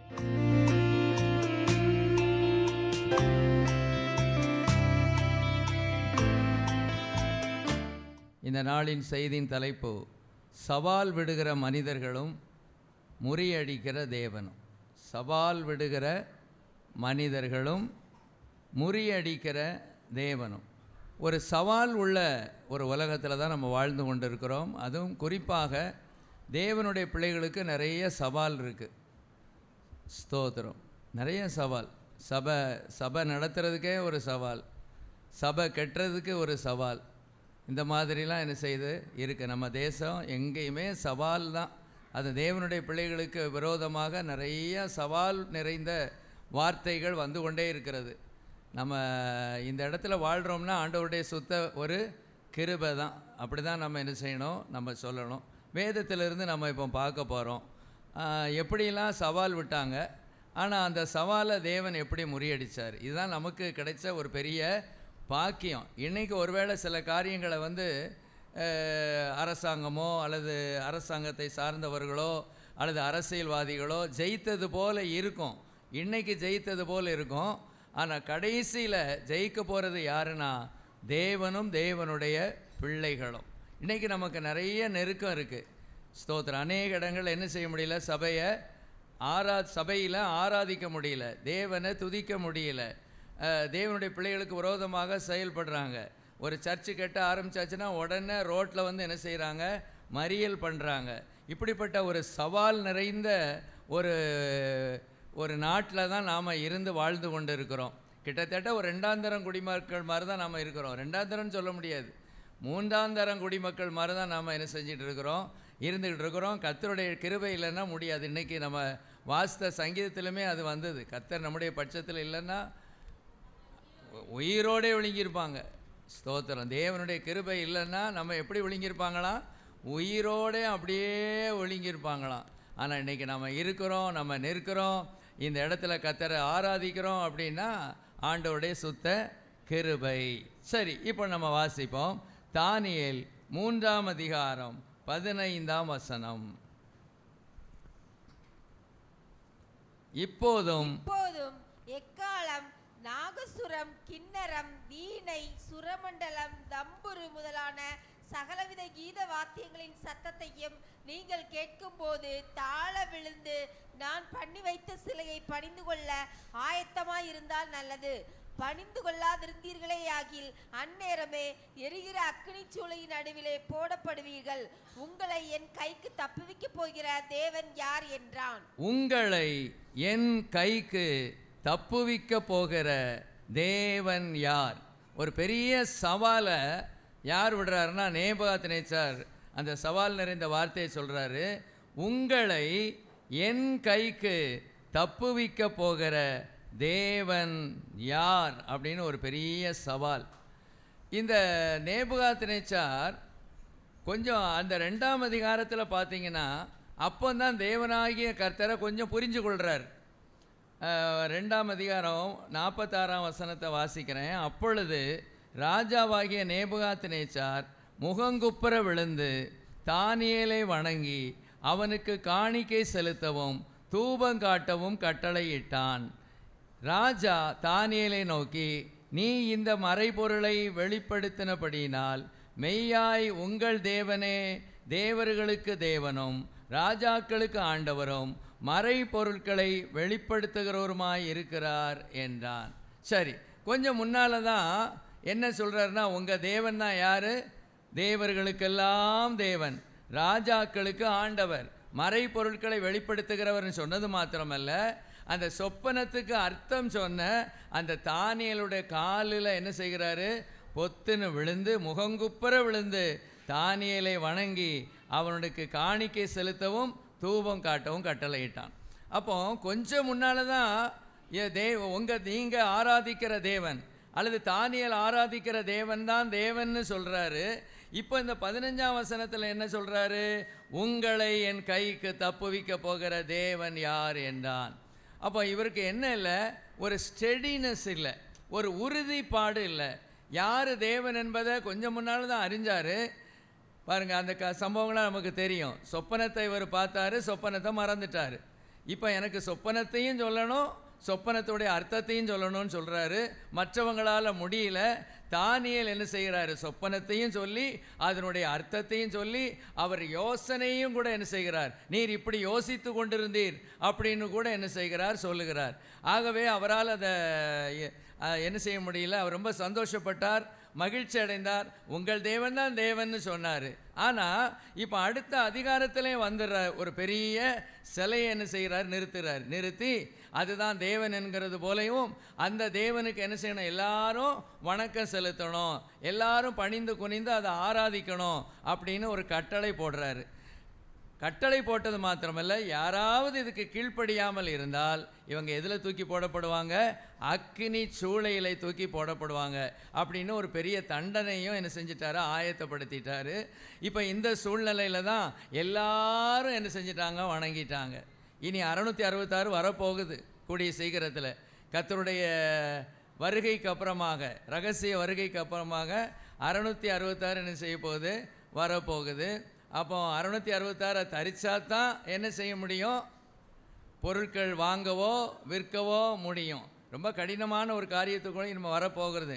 யார் இது? கைவிடப்பட்டவங்க இங்கே கீழே இருப்பாங்க. கைவிடப்பட்டவங்க. நாம் கைவிடப்பட்ட கூட்டத்தில் இருக்கக்கூடாதுன்னு தான் நாம் விரும்புகிறோம். அதுக்காகத்தான் நாம் கர்த்தருக்கு பிரியமாக வாழணும்னு என்ன செய்கிறோம்? சொல்லுகிறோம். ஆனாலும் அன்னைக்கு பாருங்கள், கஷ்டமாக இருக்கும். இன்றைக்கி நம்ம ஈஸியாக சொல்லிடுறோம், நாம் ஆண்டவருக்காக நம்ம மறிச்சிருவோம் அப்படின்னு. அவ்வளவு ஈஸியாக மறிக்க சத்துரு என்ன செய்ய மாட்டான்? விடவே மாட்டான். கொஞ்சம் யோசிச்சு பாருங்கள். பிள்ளைக்கு பால் வாங்கிறதுக்கு கையில் காசு இருக்கும். ஆனால் நீங்கள் பால் வாங்குகிற இடத்துக்கு நீங்கள் போனீங்கன்னா 666 நம்பரை காண்பீங்கன்னு சொல்லுவாங்க. அப்போ அது இல்லை அப்படின்னா பால் வாங்க முடியாது. பிள்ளை என்ன செஞ்சிகிட்டு இருக்கோம், அழுதுகிட்டு இருக்கோம். போய் பெட்ரோல் போட போவீங்க, பெட்ரோல் பல்கை கேட்பாங்க, என்னாச்சு உங்கள் 666 எங்கன்னு கேட்டால் இல்லைன்னா வண்டியை உருட்டிகிட்டே போக வேண்டியதான். ஒன்றும் செய்ய முடியாது. ரேஷன் கடைக்கு போக முடியாது, எந்த கடையிலும் எந்த ஜாமானும் வாங்க முடியாது. ஆட்டோமேட்டிக்காக 666 தரிக்க போகிறவங்க அநேகம் பேர் தான். ஈஸியாக இன்றைக்கி சொல்லிடலாம், நான் கைவிடப்பட்டாலும் 666 நான் தரிக்காமல் பரலோகத்துக்கு நான் வந்துடுவேன் அப்படின்னு சொல்கிறதெல்லாம் வாய்ப்பேச்சை அன்றி வேற இல்லை. அந்த சிச்சுவேஷனுக்குள்ளே போனால் தான் தெரியும் அவ்வளவு கடினம். அதுபோல தான் இந்த ராஜா ஒரு பெரிய சிலையை உண்டாக்கி இப்போ என்ன செய்ய போகுது, பெரிய மியூசிக் இன்ஸ்ட்ருமெண்ட்லாம் என்ன செய்ய போகுது, வாசிக்கப்பட போகுது. அது வாசிக்கும் போது அதை என்ன செய்யணும், வணங்கணும்னு சொல்லிட்டாங்க. ஒரு 3 பேர் மாத்திரம் என்ன செய்யலை, வணங்கலை. அப்போ தானியேல் எங்கே இருந்தாருன்னு கேட்காதீங்க. தானியேல் வேலை நிமித்தமாக வேற எங்கேயாவது என்ன செஞ்சுருப்பார், போயிருப்பார். தானியேல் இருந்திருந்தால் கண்டிப்பாக 4 பேராக என்ன செஞ்சுருப்பாங்க, கண்டிப்பாக இருந்திருப்பாங்க. இப்போ உடனே எவனோ ஒருத்தன் போட்டு கொடுத்துட்டான். எங்கேயும் போட்டு கொடுக்கறதுக்கு ஒரு ஆள் இருக்காங்க பாருங்கள். போட்டு கொடுக்கறதுக்கு ஆள் இல்லைன்னா பிரச்சனையே இல்லை. ஸ்தோத்திரம். நீங்கள் என்ன பேசுகிறீங்களோ, நீங்கள் என்ன சொல்கிறீங்களோ உடனே என்ன செஞ்சிருவாங்க, 1க்கு 2 கூட போட்டு கொடுத்துருவாங்க. ரொம்ப கடினம். தேவனுடைய பிள்ளைகளாகிய நாம் கோள் சொல்லுகிற இது பேருக்கு இன்னொரு போட்டு கொடுத்தல்ங்கிறதுக்கு இன்னொரு பேர் என்னது, கோள் சொல்லுதல். கோள் சொல்லுதல். ஒரு நபர் ஒன்றை சொன்னால் அதில் இருதயத்தில் வைக்க தெரியணும். உண்மையாக தேவனுடைய பிள்ளையாக இருந்தால் ஸ்தோத்திரம். உங்கள் வீட்டுக்குள்ளே நீங்கள் பேசிக்கிடுங்க, அது பிரச்சனை இல்லை. ஆனால் இதை கொண்டு இன்னொரு நபர்கிட்ட என்ன செய்யக்கூடாது, நாம் சொல்லவே கூடாது. தேவனுடைய பிள்ளைகள் கோள் சொல்லுகிறவர்களாக என்ன செய்யக்கூடாது. பைபிள் அப்படி ஒரு வசனம் இருக்குது, கோள் சொல்லுகிறவன் தன் பிராண சிநேகிதனை கூட என்ன செஞ்சிடறானா, பிரித்து விட்டுடுறானா. ஸ்தோத்திரம். இதுக்கு இப்படி நம்ம ஒரு ஜெபம் பண்ணணும். சரி, பாவம் அவங்க அப்படி இல்லவே, இவங்களை என்னைக்கு கவுக்கலான்னு தான் பார்த்துக்கிட்டு இருக்காங்க. யார், பாபிலோனில் உள்ள மக்கள். நேற்று வந்தவங்கள ராஜா என்ன செஞ்சுருக்காரு, உயர்ந்த ஸ்தானத்தில் வச்சுட்டாருன்னு சொல்லி ஏற்கனவே பொறாமை, அவங்க மேலே பொறாமையோடு இருந்து கொண்டு இருக்கிறாங்க. இந்த சூழ்நிலையில் இவங்க வணங்கவும் இல்லை. அவங்களுக்கு அல்வா சாப்பிட்ட மாதிரி, ஒரு பெரிய நன்மையான காரியம் கிடைச்ச மாதிரி நேராக போய் சொல்கிறாங்க, ஐயா ராஜாவே நீர் என்றும் வாழ்க, அங்கேருந்து நீங்கள் இப்படி சிறைப்பிடிச்சிட்டு வந்த இந்த 3 பேர் என்ன செய்ய மாட்டேக்காங்க, வணங்க மாட்டேக்காங்கன்னு அவருக்கு என்ன வந்துருச்சு, பயங்கர கோபம் வந்துருச்சு. நீங்கள் செய்தது உண்மைதானா அப்படின்னு கேட்டுக்கிட்டாரு. அவர் இன்னொரு வாய்ப்பு கொடுக்குறேன், திருப்பி இதே மாதிரி என்ன செய்யப்படும், எக்காலம் நாகசுரம் இதெல்லாம் ஊதப்படும். அப்படி ஊதப்படுகிற நேரத்தில் நீங்கள் என்ன செஞ்சிடணும், வணங்கிடணும். நீங்கள் வணங்கலைன்னா நாங்கள் என்ன செய்ய போகிறேன், தூக்கி போட போகிறேன். அப்போ தான் இவர் இந்த வார்த்தையை சொல்கிறாரு, உங்களை என் கைக்கு தப்புவிக்க போகிற தேவன் யார். இன்றைக்கும் நிறைய சவால்கள் நம்ம பார்த்து சொல்கிறாங்க, உங்களை எங்கள் கைக்கு யார் தப்புவிக்க முடியும், ஒருத்தரும் தப்புவிக்க முடியாது. நீங்கள்லாம் ஜுஜுபி, நாங்கள் நினச்சோன்னா உங்களை இட்லிக்கு சட்னி ஆக்கிடுவோம், ஒன்றுமில்லாமல் ஆக்கிடுவோம் அப்படின்னு இன்னைக்கு கொக்கரிக்கிற ஜனங்கள் நிறைய பேர் இருக்கிறாங்க. அதே மாதிரி தான் அவர் நினச்சாரு, நான் யார், ஒரு பெரிய ராஜா. அந்த நாட்களில் அந்த சிலையிலே பார்த்தீங்கன்னா அந்த சிலையில் தலை பொன்னாக இருந்தது. அது யாருன்னு தான் சொல்லப்பட்டது, இந்த பாபிலோன் ராஜாவாகிய நேபுகாத்நேச்சார். இன்னைக்கு எப்படி அமெரிக்கா ஒரு டாப் மோஸ்டில் இருக்குதோ அதுபோல் அன்னைக்கு பாபிலோன் ராஜ்யம் தான் டாப் மோஸ்டில் இருந்துச்சு. அதனால தான் அவர் நினச்சார், யாராலும் என்ன செய்ய முடியாது, நம்ம அசைக்க முடியாது, நான் வச்சது தான் சட்டம், நான் சொல்கிறது தான் வேதம் அப்படிங்கிற மாதிரி இவங்களை அற்பமாக பார்த்தாரு. ஆனால் அற்பமாக பார்த்த அவங்களுக்கு பின்னால் தேவன் இருக்கிறார் என்பதை அவர் மறந்து விட்டார். இன்றைக்கி நம்ம உலக பார்வையில் பைத்தியம், உலக பார்வையில் அற்பமானவர்கள். இங்கே தெருவில் போகிறவங்க என்ன சொல்லுவாங்க, இந்த தெருவில் உள்ளவங்க நம்மளை பற்றி என்ன நினச்சிக்கிட்டு இருக்கிறாங்க, இவங்க பெரிய தேவாதி தேவனை வணங்குறாங்கன்னு தான் நினச்சிக்கிட்டு இருக்கிறாங்க. இல்லவே இல்லை, இது ஒரு மாதிரி கூட்டம். இது வெள்ளைக்காரன் உடைய மதம், வேறு தேசத்திலிருந்து வந்த மதம். இவங்களுக்கு எங்கேயோ அங்கங்கே இருந்து என்ன கிடைக்குது, பணம் கிடைக்கிறது. ஆகவே அதை சாப்பிட்டுட்டு அதை செமிக்காமல் இங்கே கத்திக்கிட்டு இருக்கிறாங்க அப்படின்னு தான் இங்கே உள்ளவங்க என்ன செய்கிறாங்க, நினைக்கிறாங்க. ஆனால் நாம் உண்மையிலே பாக்கியசாலிகள், நாம் ரொம்ப ஆசீர்வதிக்கப்பட்டவர்கள். உண்மையான தேவனை நம்ம ஆராதிக்கிறோமே, உண்மையான தேவன் நம்ம கண்டு கொண்டோமே, இதுக்கே நம்ம நன்றி செலுத்திக்கிட்டே இருக்கணும். சிலர் நினைப்பாங்க, எதுக்கு நம்ம நன்றி செலுத்தணும், எதுக்கு நம்ம ஸ்தோத்திரம் செலுத்தணும், எதுக்கு கையை காலெல்லாம் ஆட்டி கத்தரை ஸ்தோத்தரிக்கணும், அப்படிலாம் அவசியம் இல்லைன்னு வாயை பொத்தி மௌனமாக மௌனியாக இருப்பாங்க. அப்படி இருக்கவே கூடாது. கர்த்தர் நம்மை ரட்சித்தார், தேவன் நம்மை அபிஷேகித்தார். மாத்திரமல்ல, நாம் பரலோக பிரஜைகள். கொஞ்ச நாள் இந்த பூமியில் இருந்து நம்ம வச்சிருக்கிறாரு. ஸ்தோத்திரம். நாம் எந்த ஸ்தானாதிபதிகள்? பரத்துக்குரிய ஸ்தானாதிபதிகள். பாருங்கள், இன்றைக்கி ஸ்தானாதிபதிகள் நிறைய இருக்கிறாங்கல்ல. இந்தியாவில் உள்ளவங்க எங்கெல்லாம் இருப்பாங்க? மற்ற நாடுகளில் இருப்பாங்க. மற்ற நாடுகளில் உள்ளவங்க எங்கே இருப்பாங்க? அதுக்கு அம்பாசடர்னு சொல்லுவாங்க. தமிழில் ஸ்தானாதிபதின்னு நம்ம வச்சுக்கலாம். ஸ்தோத்திரம். நாம் எங்கே உள்ள ஸ்தானாதிபதி? பூமியில் உள்ளவங்க இல்லை, நாம் பரத்துக்கு போகிறவங்க. கொஞ்ச காலம் இங்கே என்ன செஞ்சுருக்கிறோம்? வந்திருக்கிறோம்.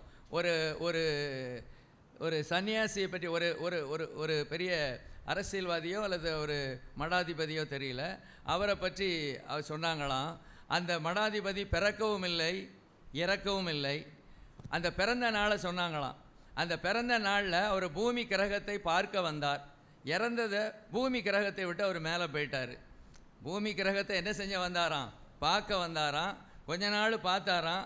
அதுக்கப்புறம் பூமி கிரகத்திலிருந்து எங்கே போயிட்டாராம்? பரலோகத்துக்கு செஞ்சிட்டாராம், போயிட்டாராம். இது அவருக்கு சொந்தமானதில்லை, இது உங்களுக்கும் எனக்கும் தான் சொந்தமானது. பூமியில் நம்ம பிறந்தது பூமி கிரகத்தை பார்க்க வந்தோம். இப்போ பார்த்துக்கிட்டே இருக்கோம், வாழ்ந்து கொண்டே இருக்கோம். அந்த இயேசுநாதரை மகிமைப்படுத்தி கொண்டே இருக்கோம். நேரம் வரும், காலம் வரும், வேலை வரும். அப்போ இந்த கிரகத்தை விட்டு நாம் பரலோகத்துக்கு போயிடுவோம். ஹல்லேலூயா. நாம் தான் ஆசீர்வதிக்கப்பட்டவர்கள், நாம் தான் உயர்ந்தவர்கள். ஏன்? காரணம் என்ன? தேவாதி தேவன், உண்மையான தேவனை நாம் என்ன செய்கிறோம்? ஆராதிக்கிறோம். இப்போ பாருங்க, உங்களை என் கைக்கு தப்புவிக்க போகிற தேவன் யார்? ஒருவேளை இந்த சம்பவத்தை நான் சொல்லியிருப்பேன். ஒரு தேசத்தில் ஒரு தேவனுடைய பிள்ளைய கொலை செய்யும்படியாக, கர்த்தரை ஆராதிக்கிறதுனாலே, கர்த்தருக்கு மகிமை செலுத்துறதுனாலே, கர்த்தருக்கு ஊழியம் செய்கிறதுனாலே எப்படியாவது அவரை கொன்னுடணும்னு அவங்க திட்டம் போட்டாங்க. ஆகவே அவர் பயந்து காட்டுக்கு ஓடுகிறார். காட்டுக்கு ஓடுகிற இடத்துல குகை ஒன்று இருக்குது. கர்த்தர் அந்த குகைக்கு போக சொல்கிறாரு. இன்னும் பின்னால் வந்துட்டாங்க, ரொம்ப நெருக்கிட்டாங்க. கண்டிப்பாக இவரை என்ன செஞ்சிருவாங்க? பிடிச்சிருவாங்க. இதுதான் முதல் குகை. அந்த குகைக்குள்ளே இவர் இப்போ கர்த்தர் சொல்கிறாரு, இந்த குகைக்குள்ளே போ அப்படின்னு சொல்லி என்ன செய்கிறாரு? அவரோடு உள்ளத்தில் பேசுகிறாரு. இவருக்கு ரொம்ப கஷ்டமாக போச்சு. என்னடா இப்போ பின்னால் வந்துட்டாங்களே, முதல் குகை தானே இது, எப்படி என்னை பார்த்துருவாங்களே, எப்படி என்னை கொன்றுவாங்களே அப்படின்னு சொல்லி அவர் பயந்து கொண்டிருக்கிற நேரத்தில், இருந்தாலும் கர்த்தருடைய வார்த்தைக்கு கீழ்ப்படிவோன்னு சொல்லி அந்த குகைக்குள்ளே என்ன செஞ்சிட்டாரு? அவர் நுழைஞ்சிட்டாரு. அதுக்குள்ளே கர்த்தர் அடுத்த காரியத்தை பண்ணார். ஏற்கனவே சொல்லியிருக்கேன், ஞாபகம் இருக்கா? பிரைஸ் எல்லாம். கர்த்தர் சலந்திக்கு கட்டளையிட்டார். அது மட மட மட மட மட மடன்னு என்ன செஞ்சுட்டு அந்த வாசலில் என்ன செஞ்சுட்டு ஒரு கூடு மாதிரி என்ன செஞ்சுட்டு சிலந்தி வலையை கட்டிடுச்சு. இப்போ வேகமாக அவங்க கோபத்தில் வராங்க. வரும்போது அதை ஃபஸ்ட்டு குகையை பார்த்தா எப்படி இருக்குது?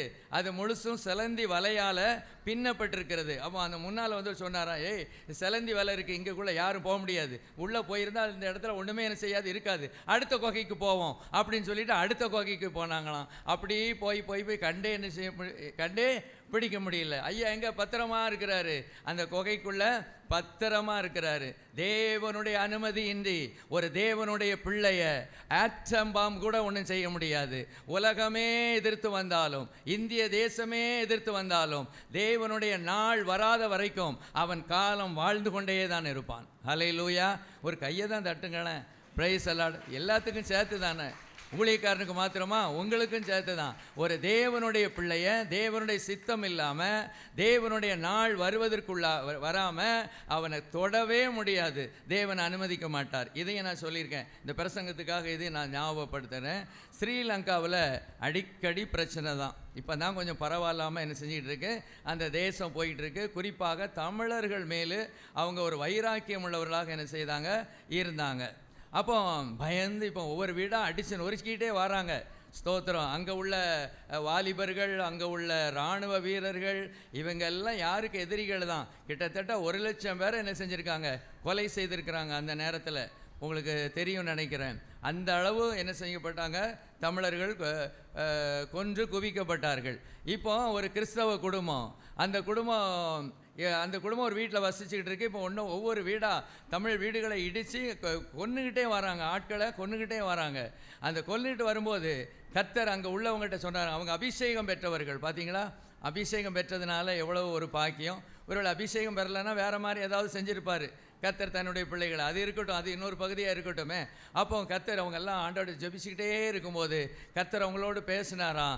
அந்நிய பாஷையில் ஜெபம் பண்ணுனாராம். இன்றைக்கி சிலர் நினைக்கிறாங்க, அமைதலாக ஜெபம் பண்ணால் போதுமா, சத்தமாக ஜெபம் பண்ணால் போதுமா, அல்லது சத்தமாக தான் ஜெபம் பண்ணணுமா அல்லது அமைதியாக ஜெபம் பண்ணணுமா அப்படின்னு நினைக்கிறாங்க. அமைதியாக பண்ண வேண்டிய நேரத்தில் பண்ணணும், கொஞ்சம் சத்தமாக பண்ண வேண்டிய நேரத்தில் என்ன செய்யணும், பண்ணணும். ரெண்டையும் தேவன் எதிர்பார்க்கிறார். அந்த இடத்துல ஆண்டவர் சொன்னாராம், நீங்கள் எல்லாரும் சத்தமாக கையை பிடிச்சிக்கிட்டு எல்லாரும் அந்நிய பாஷையில் கொஞ்சம் சத்தமாக பேசுங்கன்னாராம். கொஞ்ச நேரம் என்ன செய்யுங்க, அந்நிய பாஷையில் பேசுங்கன்னு சொன்னோடனே அவங்களுக்கு இது புரியலை. இருந்தாலும் எப்படி நம்ம சாக போகிறோம், சரி என்ன செய்ய, ஆண்டவர் நமக்கு சொல்கிறாருன்னு சொல்லி எல்லாரும் கையை பிடிச்சிக்கிட்டு அந்நிய பாஷையில் அப்படியே ஜெபம் பண்ணிக்கிட்டே இருந்தாங்களாம்.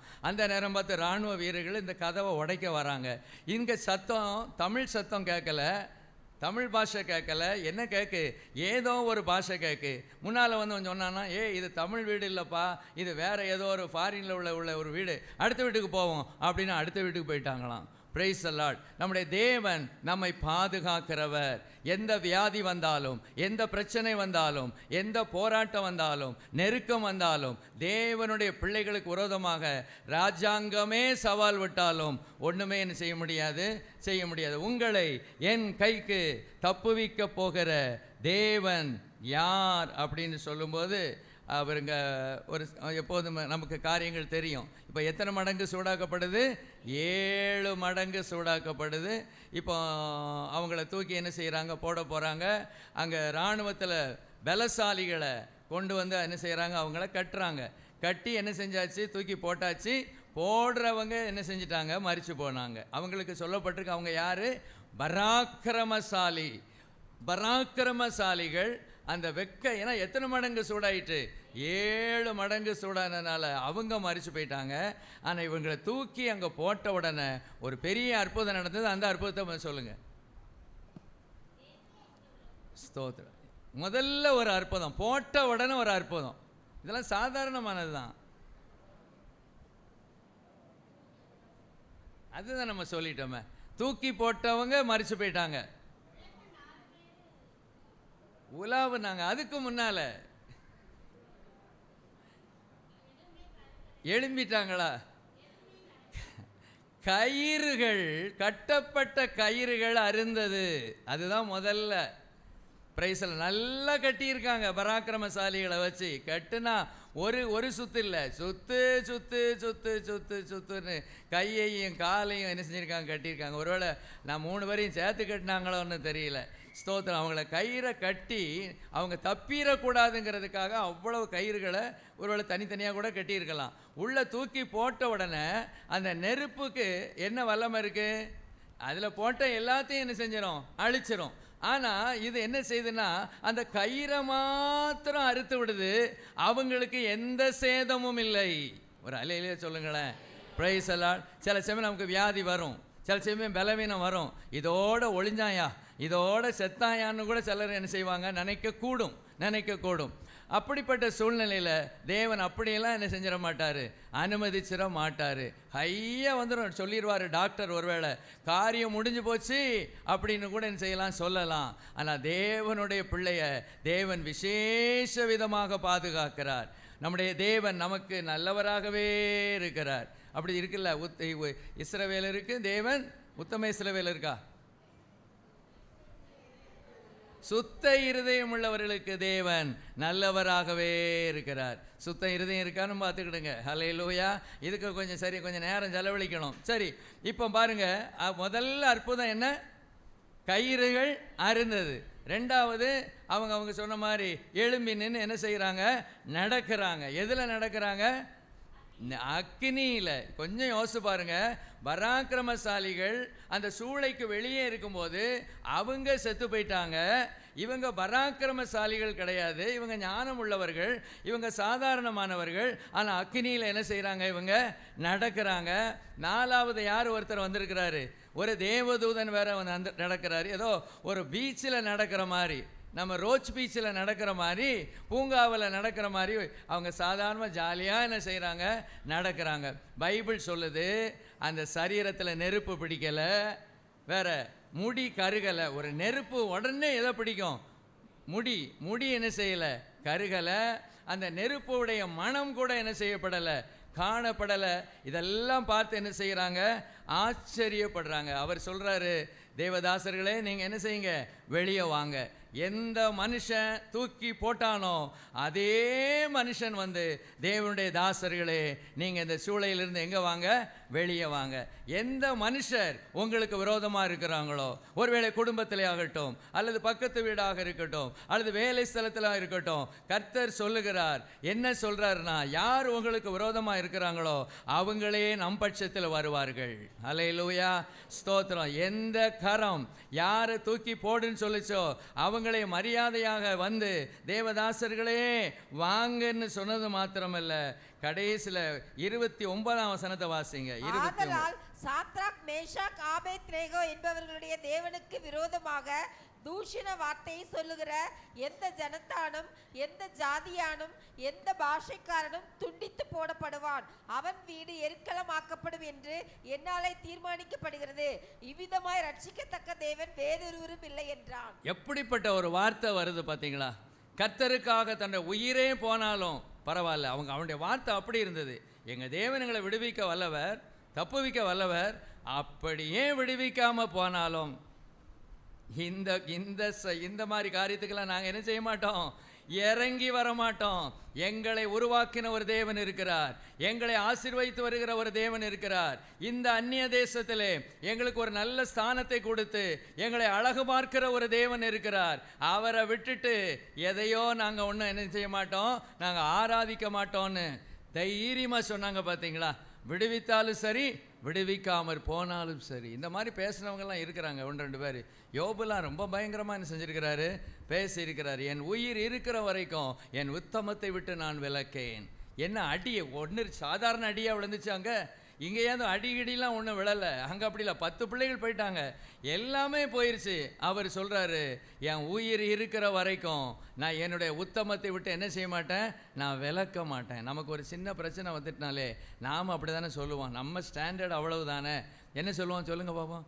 அப்பா, நான் உம்முடைய பிள்ளை அல்லவா, ஏன்பா எனக்கு இந்த பிரச்சனை வருது, ஏன்பா இந்த வியாதி வருது, ஏன் ஆண்டவர் கொஞ்சம் இறங்குமே, கொஞ்சம் உம்முடைய திருமுகத்தை எங்களை நோக்கி பாருமே ஆண்டவரே, மற்றவர்கள் முன்பாக தான் எங்களை வெட்கப்பட்டு போக விடாதீங்கப்பா.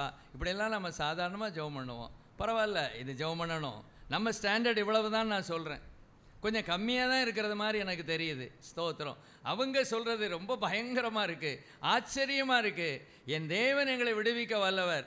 அப்படியே விடுவிக்காமற் போனாலும் இந்த பொற்சிலையை என்ன செய்ய மாட்டோம், நாங்கள் வணங்க மாட்டோம். எப்படி இருக்குது பாருங்கள். ஸ்தோத்திரம். தேவன் அறியாமையாக நமக்கு வியாதி வருது, தேவனை அறியாமையாக நமக்கு பிரச்சனை வருது. ஸ்தோத்திரம். தேவனை அறிந்து தான் வருது. ஆனால் தேவ பிள்ளை சரியாக விசுவாசத்தை காத்து கொண்டோம் என்றால் அங்கே நமக்கு ஒரு வெற்றி என்ன செய்யும், கிடைக்கும். ஹல்லேலூயா, ஸ்தோத்திரம். 2வது ஒரு நபரை குறித்து நம்ம பார்க்கலாம். 2 ராஜாக்கள் 18-19 வாசிங்க. 2 ராஜாக்கள் 18-19.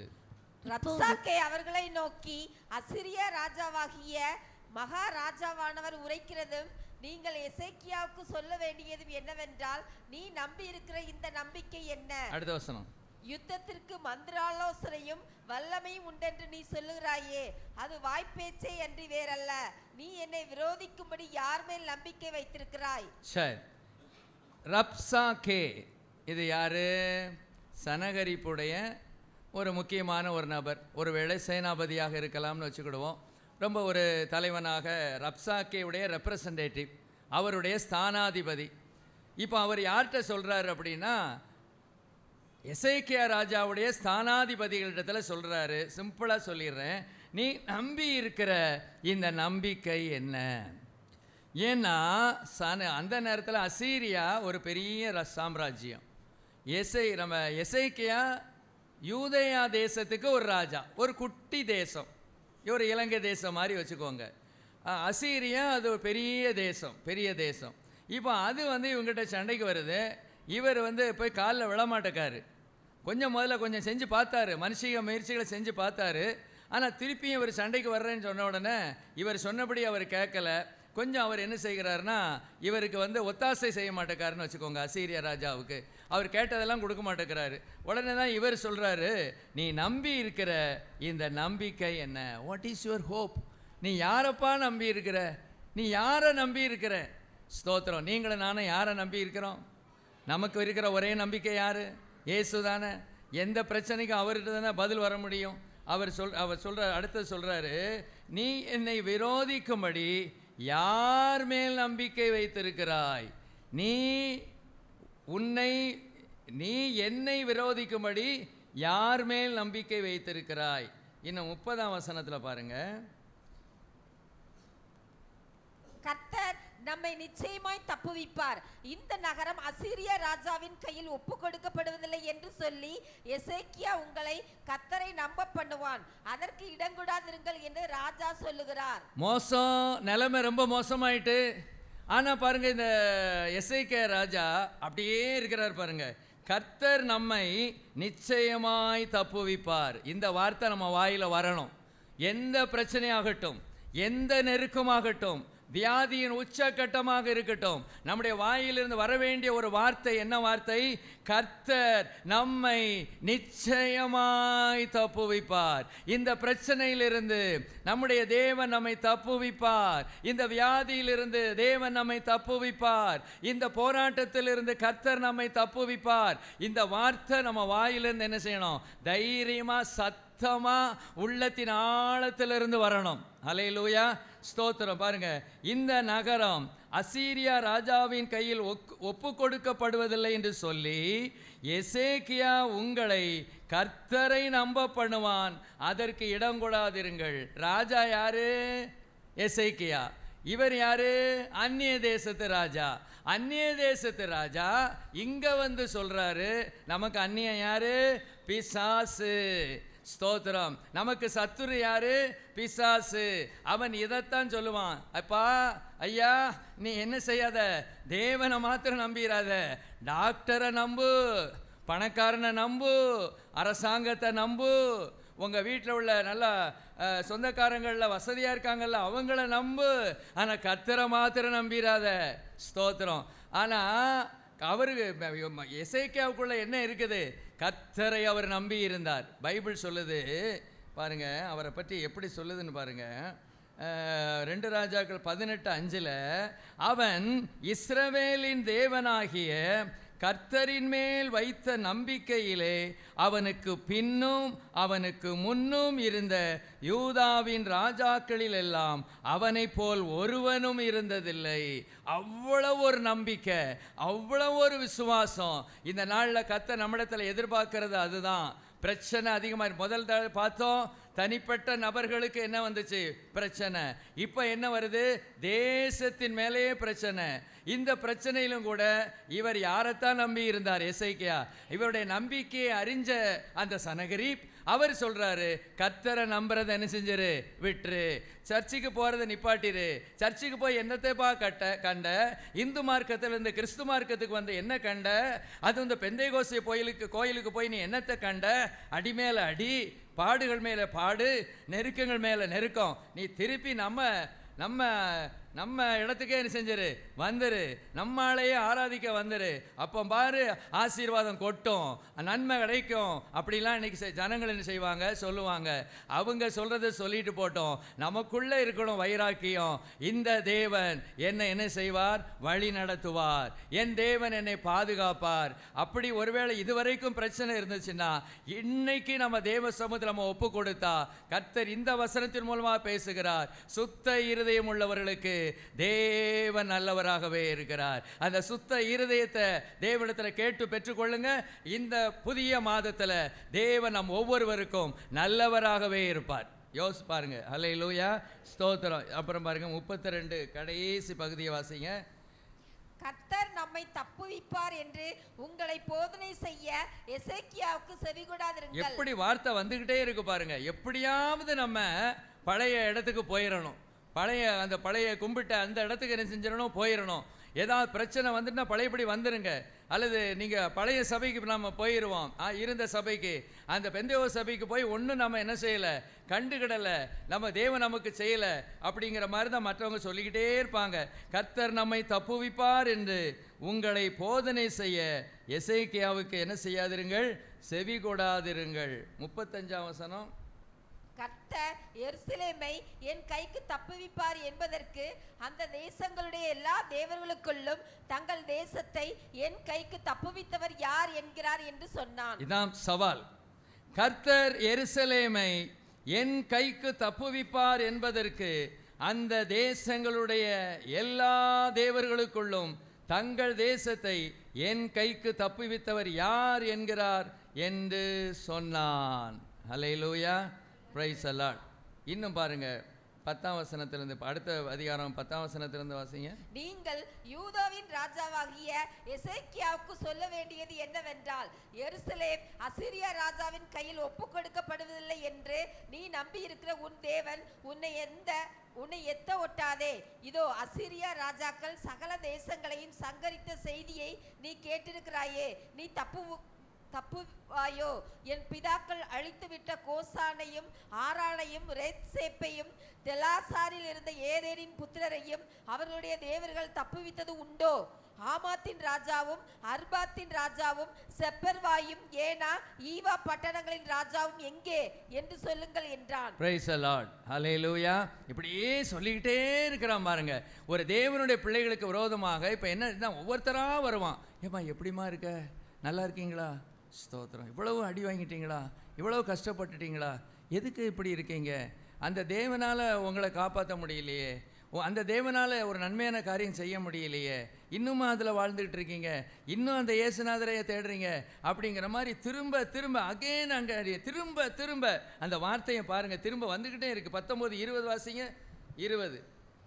அப்பொழுது ஆமோத்சின் குமாரனாக ஏசாயா எசேக்கியாவுக்கு சொல்லி அனுப்பினது. சரி, இப்போ இவ்வளவு சூழ்நிலை நடந்துக்கும் போது நம்ம எசேக்கியா செய்தது என்னன்னா, சரி நான் உங்கள்கிட்ட சரணடைகிறேன்னு சொல்லலை, நான் என்ன செய்யணும், நீர் என்ன சொன்னாலும் அதை நான் ஏற்றுக்கிடுறேன்னு அவர் என்ன செய்யலை, சொல்லலை. ஆனால் என்ன செஞ்சார் தெரியுமா? தேவனுடைய பாதத்தில் போய் ஜெபம் பண்ண ஆரம்பித்தார், விண்ணப்பம் பண்ண ஆரம்பித்தார்.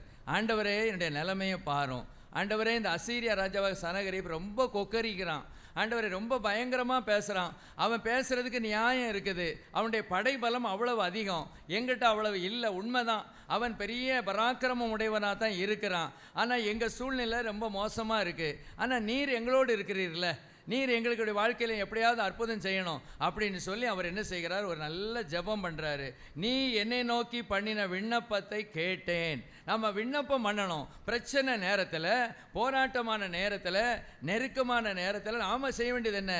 நேர தேவனுடைய சமூகத்தில் போகணும். நீங்கள் அங்கே பார்க்கலாம், ஏசாயாட்ட சொல்லி விடுறாரு, இவர் ஆலயத்தில் வந்து ஜெபம் பண்ணுறாரு, கர்த்தர் சொல்கிறாரு அந்த விண்ணப்பத்தை நான் கேட்டேன். நாம் விண்ணப்பம் பண்ணுகிற ஒரு இடம் இருக்குது, விண்ணப்பத்தை கேட்கிற ஒரு தேவன் இருக்கிறார். எவ்வளவு பெரிய பிரச்சனையாகட்டும், தேசத்துக்கே பிரச்சனை வரட்டுமே, அப்போ நம்ம குடும்பத்தில் உள்ள பிரச்சனை மாறாதா, தனிப்பட்டவனுடைய காரியம் மாறாதா? அவர்கிட்ட நம்ம விண்ணப்பம் பண்ண தெரிஞ்சிருக்கணும், தைரியமாக போகணும் ஆண்டவர்கிட்ட. ஆண்டவரே இந்த காரியத்தினுடைய வாழ்க்கையில் அற்புதம் செய்யணும். ஆண்டவர் அழகாக சொல்கிறாரு, என்ன சொல்கிறாரு? நீ என்னை நோக்கி பண்ணின விண்ணப்பத்தை கேட்டேன். 22 வசனத்தில், யாரை நிந்தித்து தூஷித்தாய், யாருக்கு விரோதமாய் என் சத்தத்தை உயர்த்தினாய், நீ இஸ்ரவேலின் பரிசுத்தருக்கு விரோதமாய் அல்லவா உன் கண்களை மேட்டிமையாக ஏறெடுத்தாய். எங்கேயாவது கர்த்தருக்கு விரோதமாக அவர் பேசினாரா? நீங்கள் படித்து பார்க்கீங்களா? கொஞ்சம் இன்ட்ரெஸ்டிங், அப்படிலாம் நீங்கள் படித்து பார்க்கணும். இவர் ஆண்டவர் என்ன சொல்கிறாரு? யாரை நிந்தித்து தூஷித்தாய், யாருக்கு விரோதமாய் உன் சத்தத்தை உயர்த்தினாய், நீ இஸ்ரவேலின் பரிசுத்தருக்கு விரோதமாய் அல்லவா உன் கண்களை மேட்டிமையாக எடுத்தாய்.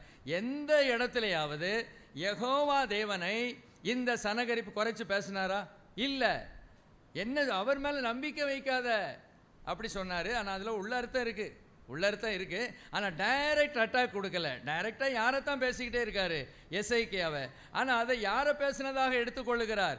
யாரை நிந்தித்துப்பா நீ தூஷிச்ச, யாருக்கு விரோதமாய் உன் சத்தத்தை நீ உயர்த்தினாய், உன் ஸ்தானாதிபதிகளை கொண்டு நீ ஆண்டவரை நிந்தித்து. இப்படிலாம் என்ன செய்யுது, வருது. சில வசனங்கள் வேணும், அதனால தான் 27ஆம் வசனம் பாருங்க. உன் இருப்பையும் உன் போக்கையும் உன் வரவையும் நீ எனக்கு விரோதமாய் கொந்தளிக்கிறதையும் அறிவேன். அதெல்லாம் அறிகிறாருங்க. நமக்கு விரோதமாக யாராவது கொந்தளிக்கிறாங்களா? நமக்கு விரோதமாக யாராவது முட்டி மோதன்னு வர்றாங்களா? நம்ம அழிக்கணும்னு நினைக்கிறாங்களா? அதை அறிகிற ஒரு தேவன் இருக்கிறார், மேலேருந்து பார்த்துக்கிட்டே இருக்கிறாரு. Praise Lord. கர்த்தரை ஆராதிக்கிற பிள்ளைகளை தொடும்போது அது அந்த பிள்ளைகள்னு எடுக்காம தன்னையே தொடுவதாக எடுத்துக்கொள்ளுகிறார். அதான் அந்த அர்த்தம். உன் இருப்பையும் உன் போக்கையும் உன் வரவையும் நீ எனக்கு விரோதமாய் நீ கொந்தளிக்கிறதையும் அறிவேன். நீ எனக்கு விரோதமாய் கொந்தளித்து வீரியம் பேசினது என் செவிகளில் ஏறினபடியினால். என்ன அழகாக பேசுகிறார் பாருங்க, எவ்வளோ வைராக்கியத்தோடு அவர் பேசுகிறார் பாருங்க. 28ஆம் வசனத்துலேயும் தான் அது இருக்குது. ஓகே, இப்படி ஆண்டவர் என்ன செய்கிறார்? நமக்காக யுத்தம் பண்ணுகிறார், நம் பட்சத்தில் இருக்கிறார். ஸ்தோத்திரம். யார் மேலப்பா நம்பிக்கை வச்சிருக்கிற? அவர் இன்டைரக்டாக சொல்கிறாரு, அந்த நாட்டு தேவர்கள் சப்போர்ட் அந்த நாட்டு தேவர்கள் அங்கே நான் சண்டைக்கு போனேன், அந்த தேவர்களால் எதாவது செய்ய முடிஞ்சுதா? இந்த நாட்டு தேவர்களில் எதாவது செய்ய முடிஞ்சுதா? அப்படியே தான் உன்னுடைய தேவனும் இருக்கக்கூடும் அப்படிங்கிற மாதிரி அவர் பேசுகிறாரு. ஆண்டவர் அதை அறிஞ்சு சொல்கிறாரு, உன் இருப்பையும் உன் போக்கையும் உன் வரவையும் நீ எனக்கு விரோதமாய் கொந்தளிக்கிறதையும் அறிவேன். அல்லேலூயா. தேவனுடைய பிள்ளைகளுக்கு விரோதமாக சவால் விடுகிறவன், அந்த மனுஷன் சரியாக இருந்தால் கண்டிப்பாக அவனுக்கு விரோதமாக இருக்கிறவங்க தோற்று தான் போவாங்க. ஜெயம் கர்த்தருடையது, ஜெயம் கர்த்தருடைய பிள்ளைகளுடையது, யுத்தம் கர்த்தருடையது. கர்த்தர் நமக்காக என்ன செய்வார்? யுத்தம் பண்ணுவார். என்ன சவாலான வார்த்தை அங்கே கொடுக்கப்பட்டது. யார் மேலப்பா நம்பிக்கை வச்சிருக்கிற? யாரும் உனக்கு உதவி செய்ய முடியாதுன்னு அப்படி கொக்கரிச்ச அவங்களுடைய விஷயத்தில் நீங்கள் பார்த்தீங்கன்னா நமக்கு தெரிஞ்ச காரியம்தான். நேரம் 34ஆம் வசனத்தை வாசிங்க. என் நிமித்தமும் என் தாசனாகிய 35 அந்த ராத்திரியில் சம்பவித்தது என்னவென்றால், கர்த்தருடைய தூதன் புறப்பட்டு அசீரியரின் பாளையத்தில் 185,000 பேரை சங்கரித்தான். அதிகாலமே எழுந்திருக்கும் போது இதோ அவர்கள் எல்லாரும் செத்த பிரேதங்களாய் கிடந்தார்கள். அப்பொழுது அசீரியா ராஜாவாகிய சனகரி பிரயாணப்பட்டு திரும்பி போய் நினிவேயில் இருந்து விட்டான். அவன் தன் தேவனாகிய நிஸ்ரோகின் கோவிலிலே பணிந்து கொள்கிற போது அவன் குமாரராகிய அத்ரமலைக்கும் சரத்சேரும் அவனை பட்டயத்தினால் வெட்டி போட்டு ஆரராத் தேசத்திற்கு தப்பி ஓடி போனார்கள். Praise the Lord. எப்படிப்பட்ட காரியம்லாம் நடக்க பார்த்தீங்களா? தேவனாகிய நீங்கள் மாத்திரம், நாம மாத்திரம் உண்மையாய் உத்தமமாய் சுத்த இருதயம் உள்ளவர்களாய் கர்த்தரை பிரியப்படுத்துகிற ஜனமாக இருக்கும் பட்சத்தில் எவ்வளவு பெரிய நபர் வந்தாலும் அவங்க நமக்கு தோற்றுத்தான் போவாங்க. அவங்க சவாலை முறியடிக்கிற தேவன் நம்மோடு இருக்கிறார். ஹல்லேலூயா. அந்த சவால் இல்பொருளாகும், அந்த சவால் ஒன்றுமில்லாமல் ஆகிவிடும். நம்ம அவ்வளோ தைரியமாக இருக்கணும். ஸ்தோத்திரம். அப்படி இருக்க முடியுதா? நமக்கு இருக்கணும். அதுக்கு இந்த பகுதியை நம்ம சரி பண்ணிக்கிட்டே இருக்கணும். சுத்த இருதயம், உத்தமம், உண்மை, கர்த்தருக்கு பிரியமாக நடத்தல், கர்த்தருடைய கட்டளையின்படி வாழுதல், இதை நம்ம சரி பண்ணிக்கிட்டே இருந்தா கர்த்தர் நம்ம பாட்டுக்கு சும்மா இருந்தால் கூட கர்த்தர் நமக்காக யுத்தம் பண்ணுவார். நம்ம இவங்க விஷயத்தில் பாருங்களேன். சாத்ராக் மேஷாக் ஆபேத்நேகோ நேராக முழங்கால் படிக்கிட்டு ஒரு பெரிய கண்ணீரோடைய ஜெபம் பண்ணாங்க. ஆண்டவரே, என்ன ஆண்டவரை இப்படி பண்ணிட்டீரு? நாங்களும் ஏதோ உயர்ந்த இடத்துக்கு போவோம்னு நினச்சோம். கொஞ்ச நாள் கொஞ்சம் உயர்ந்த இடத்துல இருந்தோம். இப்போ அநியாயமாக எங்களை எதில் தூக்கி போட போகிறாங்களே, எங்களை கைவிட்டுட்டீரே ராஜா, கைவிட்டுட்டேருன்னு ஏதாவது அலர்னாங்களா? தைரியமாக இருந்தாங்க. உயிர் போனாலும் பரவாயில்ல. எப்படி விசுவாசம் பாருங்க. இந்த விசுவாசத்துக்கு பக்கத்தில் நம்மால் நிற்க முடியுதா? அவ்வளோ விசுவாசம். விடுவிச்சா விடுவிக்கட்டும், ஸ்தோத்திரம். இல்லைன்னா எங்கே போய் சேர்ந்துருவோம்? பரலோகம் போய் சேர்ந்துருவோம். அது அவர் எடுத்துக்கிட்டோம் தீர்மானம், நான் எடுக்க மாட்டேன். ஆனால் நாங்கள் எடுக்கிற தீர்மானம் எதுதான்? உறுதியாக நிற்போம், வைராக்கியமாக நிற்போம், பக்தி வைராக்கியமாக நிற்போம்.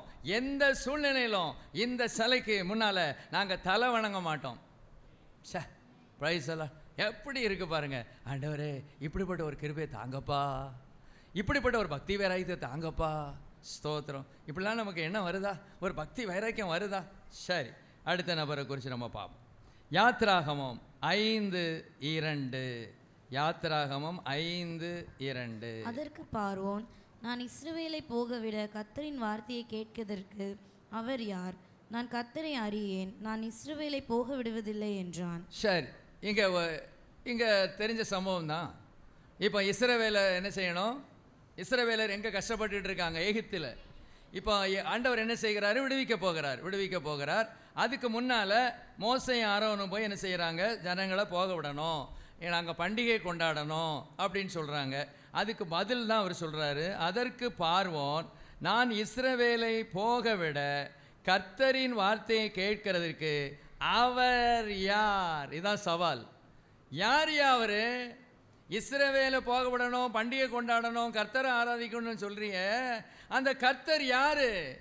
நான் அவரை அறியேன், நான் கர்த்தரை அறியேன், நான் இஸ்ரவேலை போக விடுவதில்லை.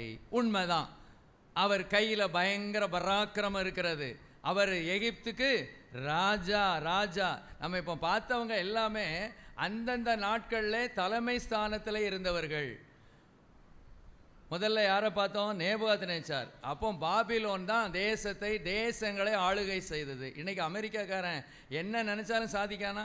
மற்றவன் எவனாவது உள்ளே போகிறானா பார்த்தீங்களா? ஏன்னா அவர் அமெரிக்காக்காரன் தான் இப்போ எப்படி இருக்கிறான்? ஒரு தலைமை ஸ்தானத்தில் இருக்கிற மாதிரி இருக்கான் ஹோல் வேர்ல்டுக்கு. அதே மாதிரி தான் அந்த நாட்களில் நம்ம நேபுகாத்நேச்சாரை பார்க்கும்போது பாபிலோன் இருந்துச்சு. ரெண்டாவது எசேக்கியாவை பார்க்கும்போது அசீரியா ராஜா இருந்தாங்க. இப்போ மூணாவது எகிப்து தான் அந்த நாட்களில் ஃபஸ்ட்டில் இருந்துச்சு, டாப் மோஸ்டில் இருந்துச்சு. ஆகவே அவர் சொல்கிறாரு, நான் உங்களை போக விட மாட்டேயா, நீ தேவன் சொல்கிற அந்த தேவனை எனக்கு என்ன செய்யாது, தெரியாது. அவர் யார்? அவர் யாருன்னு கேட்டான் பார்த்தீங்களா? அதுக்கு தான் தேவன் அவ்வளவு வாதை அனுப்பினார். அல்லேலூயா. அவர் யாருன்னு தெரியட்டும் அப்படிங்கிறதுக்கு தான் தேவன் என்ன செய்தார்? அந்த காரியங்களை செய்தார். யாத்திராகமம் 5:4-5 வாசிங்க. எகிப்தின் ராஜா அவர்களை நோக்கி, மோசேயும் ஆரோனுமாகிய நீங்கள் ஜனங்களை தங்கள் வேலைகளை விட்டு களைய பண்ணுகிறது என்ன? உங்கள் சுமைகளை சுமக்க போங்கள் என்றான். பின்பு பார்வோன், இதோ தேசத்தில் ஜனங்கள் மிகுதியாக இருக்கிறார்கள், அவர்கள் சுமை சுமக்கிறதை விட்டு ஓய்ந்திருக்கும்படி செய்கிறீர்களே என்றான். சரி, இப்போ அந்த காரியங்கள்லாம் நம்மளுக்கு தெரியும், அதை நான் சொல்ல விரும்பலை. நீங்கள் என்ன செய்யுங்க? சுமை சுமக்க போங்க அப்படின்னு சொல்கிறாங்க. கர்த்தர் ஒரு வாக்கு கொடுக்குறாரு பாருங்க, 6:1. அப்பொழுது கர்த்தர் மோசேயை நோக்கி, நான் பார்வோனுக்கு செய்வதை இப்பொழுது காண்பாய். பலத்த கையை கண்டு அவர்களை போகவிட்டு பலத்த கையை கண்டு அவர்களை தன் தேசத்திலிருந்து துரத்தி விடுவான் என்றார். சரி, அங்கே என்ன சொல்கிறாரு பார்வோன்? நான் அவங்க போக விட மாட்டேன், நான் கர்த்தரை அறியேன். அந்த கர்த்தர் யாரு அப்படின்னு அவர் என்ன செய்கிறாரு? ஒரு முழக்கம் எடுக்கிறார். ஆனால் இப்போ ராஜாதி ராஜா என்ன சொல்கிறாரு? அப்பொழுது கர்த்தர் மோசேயை நோக்கி, நான் பார்வோனுக்கு செய்வதை இப்பொழுது காண்பாய். பலத்த கையை கண்டு அவர்களை போக விட்டு பலத்த கையை கண்டு அவர்களை தன் தேசத்திலிருந்து துரத்தி விடுவான் என்றார். அல்லேலூயா. எப்படி விடுவானா? துரத்தி விடுவான், போக விட மாட்டான், போங்கையான்னு சொல்ல மாட்டான். என்ன செய்வான்? துரத்தி விடுவான். தேவனுடைய பிள்ளைகளுக்கு என்ன செஞ்சாங்களோ அது செய்யப்படும். அதுக்கு முன்னால் இதனுடைய பாயிண்ட் இல்லை, இருந்தாலும் நான் சொல்றேன். ஒரு இடத்துல துரிதப்படுத்தினார்கள் அப்படின்னு வரும் பாருங்க, இந்த 13ஆம் வசனத்தில். ஃபுல்லாக வேண்டாம். அவர்களை வேலை செய்வதற்கு துரிதப்படுத்தினார்கள். என்ன செஞ்சாங்க? போதும், அவ்வளோதான். அவர்களை துரிதப்படுத்தினார்கள். எதுக்கு? வேலை செய்வதற்கு என்ன செய்தாங்க? துரிதப்படுத்தினார்கள். இப்போ ஆண்டவர் என்ன செய்கிறார் பாருங்க, 12:33 வாசிங்க. வேகமா 12:33. எகிப்தியர் நாங்கள் எல்லாரும் சாகிறோமே என்று சொல்லி தீவிரமாய் அந்த ஜனங்களை தேசத்திலிருந்து அனுப்பிவிட அவர்களை மிகவும் துரிதப்படுத்தினார். முதல்ல வேலை செய்ய அவங்க துரிதப்படுத்தினாங்க. செய்டா வேலைய, உனக்கு என்ன தரமாட்டேன்? வைக்கோல் தரமாட்டேன், தாளடிகள் தரமாட்டேன், நீங்கள் தான் வைக்கோலை தேடிக்கணும். ஆனால் செங்கல் மாத்திரம் கரெக்டாக அதுக்கு முந்தின நாள் எவ்வளோ கொடுத்தீங்களோ அதை மாதிரி கொடுக்கணும். எப்படிங்க அநியாயம், எவ்வளோ பெரிய அநியாயம் பார்த்தீங்களா? வேலையில் அவ்வளவு என்ன செஞ்சாங்க? துரிதப்படுத்தினாங்க, அடித்தாங்க. இப்போ அதே தேவன் திருப்பி விடுறாரு. தேவ பிள்ளைகளை அடித்தாலோ பிடிச்சாலோ ஏசினாலோ ரொம்ப கவனமாக இருக்கணும். யாராக இருந்தாலும் சரிதான், நீங்களாக இருந்தாலும் சரிதான், நானாக இருந்தாலும் சரிதான். அதனால தான் நாங்கள்லாம் அதை கற்றுக்கொண்டோம். அதெல்லாம் கற்றுக்கொண்டோம். இப்போ நாங்கள்லாம் கமிட்டி மீட்டிங் போவேன் 3 மாதத்துக்கு ஒருக்கா. அவர் பெரியவர் ஒன்று பேசுவார். ஒருவேளை இது எங்களுக்கு எனக்கு பிடிக்காமல் இருக்கலாம், அது அந்த இடத்துலலாம் வச்சு நம்ம பேசுகிறதில்ல. எதுக்கு நமக்கு இந்த வம்பு? எதுக்கு இந்த தேவ மனுஷனோடு நம்ம பேசிக்கிட்டு நம்ம இருப்பான்னு சொல்லி நாங்கள் அமைதலாக இருந்துக்கிடுவோம், விட்டுருவோம். அந்த காரியத்தை என்ன செய்கிறதில்ல, நம்ம எதுவுமே சொல்கிறதில்ல. பிரைஸ் அலாட், ஸ்தோத்திரம். பாருங்கள், இதெல்லாம் முக்கியமான ஒரு காரியம். எதிர்த்து பேசுவது, தேவனுடைய பிள்ளைகளுக்கு விரோதமாய் பேசுவது. பாருங்கள், இஸ்ரவேல் ஜனக்கு விரோதமாக அவங்க என்ன செய்தாங்க? வேலை செய்யணும்னு சொல்லி துரிதப்படுத்தினார்கள். எவங்க துரிதப்படுத்தினாங்களோ அவங்களே இப்போ என்ன செய்கிறாங்க? நீங்கள் இடத்த காலி பண்ணுங்கன்னு என்ன செய்கிறாங்க? துரிதப்படுத்தினார்கள். ஒரு அல்லிலே சொல்லுங்களேன். அதே வேர்டு வருது பாருங்க, அதே வேர்டு. இவங்களை வேலை செய்ய துரிதப்படுத்தினாங்க, இப்போ விடுதலைக்காக இவங்களை துரிதப்படுத்துறாங்க. இன்னையோடு போதும், நீங்கள் இனிமேல் என்ன செய்ய வேண்டாம், சுமை சுமக்க வேண்டாம், செங்கல் என்ன செய்ய வேண்டாம், செங்கல் சூளையில் போய் செங்கல் சுட்டு காமிக்க வேண்டாம். இன்னைக்கு உங்களுக்கு விடுதலை, விடுதலை. யார் அடித்தாங்களோ, யார் அவங்களுக்கு மேலே அதிகமான சுமைகளை சுமத்துனாங்களோ, அவங்கள வேலை செய்ய துரிதப்படுத்தினாங்களோ, அவங்க இப்போ உங்களுக்கு விடுதலை. இனிமேல் நீங்கள் செங்கல் சுட வேண்டாம், விடுதலை. ஆகவே நீங்கள் ஓடி போங்கன்னு சொல்லி என்ன செய்தாங்க, துரிதப்படுத்தினார்கள். எந்த மனிதர்கள் நமக்கு விரோதமாய் வருவார்களோ அந்த மனிதர்களை நாம் ஆசீர்வதிக்கப்படுவதற்கு காரணமாகி விடுவார்கள். அல்லேலூயா. ஒரு அல்லேலூயா சொல்லுங்க. எவ்வளோ ஆச்சரியமான ஒரு காரியமாக இருக்கிறது பாருங்க. கடைசியில் நீங்கள் அதில் பார்த்தீங்கன்னா அவங்க தேவையானதை மாத்திரம் நான் சொல்கிறேன். இது 11:1 வாசிங்க. 11:1. அப்பொழுது கர்த்தர் மோசேயை நோக்கி, இன்னும் ஒரு வாதையை பார்வோன் மேலும் எகிப்தின் மேலும் வரப்பண்ணுவேன். அதற்கு பின் அவன் உங்களை இவ்விடத்திலிருந்து போக விடுவான். சமூலமாய் உங்களை போக விடுவதும் அல்லாமல் உங்களை இவ்விடத்திலிருந்து துரத்தியும் விடுவான். திருப்பி அதை என்ன செய்கிறாரு, திருப்பி ஒருக்கா சொல்கிறாரு. கிட்டத்தட்ட எத்தனை வாதம் முடிஞ்சு போச்சு? இப்போ அந்த 11ஆம் அதிகாரத்தில் 9 வாதம் முடிஞ்சிட்டு, 9 வாதம் முடிஞ்சிட்டு. ஆண்டவர் இப்போ சொல்கிறாரு, இன்னும் ஒரே ஒரு வாதம் இருக்குது. அந்த வாதம் முடிஞ்ச உடனே என்ன செஞ்சிருவான், உடனே துரத்திடுவான். இவன் கர்த்தர் யாருன்னு கேட்டார் பார்த்தீங்களா, கர்த்தர் யாருன்னு தன்னை காண்பித்தார். ஹல்லேலூயா, ஸ்தோத்திரம். கேட்டார்ல, கர்த்தர் யார், அவரை நான் அறியேன் அப்படின்னு சொன்னார்ல. இந்த வாதைகளெல்லாம் நீங்கள் பார்க்கும்போது அதாவது எகிப்து தேசத்தில் வாதம் இருக்கும், ஆனால் இஸ்ரவேல் தேசத்தில் என்ன செய்யாது, வாதம் இருக்காது. இங்கே தவளை இருக்கும், அங்கே தவளை இருக்காது. இங்கே வண்டு இருக்கும், அங்கே வண்டு இருக்காது. இங்கே கொள்ளை நோய் இருக்கும், அங்கே கொள்ளை நோய் இருக்காது. இங்கே இருட்டாக இருக்கும், இருளாக இருக்கும், அங்கே எப்படி இருக்கும், வெளிச்சமாக இருக்கும். ஸ்தோத்திரம். கர்த்தர் யாருன்னு கேட்டார, ஆண்டவர் சொன்னார், என் ஜனத்துக்கும் உன் ஜனத்துக்கும் நான் வித்தியாசம் பண்ணுவேன். கர்த்தர் அப்படி பண்ணணும்னு விரும்புகிறார். இந்த புதிய மாதத்தில் மற்ற ஜனத்திற்கும் நமக்கும் ஒரு வித்தியாசம் வந்தே ஆகணும். நீங்கள் ஆண்டவரை சொல்லுங்க, இந்த பைபிள் வார்த்தை ஆண்டவருடைய சமூகத்தில் ஏற்றி கேளுங்க. ஆண்டவரே, நீர் இப்படி சொன்னீர், என் ஜனத்துக்கும் அவர்களுக்கும் வித்தியாசம் உண்டு பண்ணுவேன்னு சொன்னீர். ஆனால் ஒரு வித்தியாசமும் இல்லை, அவங்களும் நானும் ஒன்று போல தான் இருக்கோம்.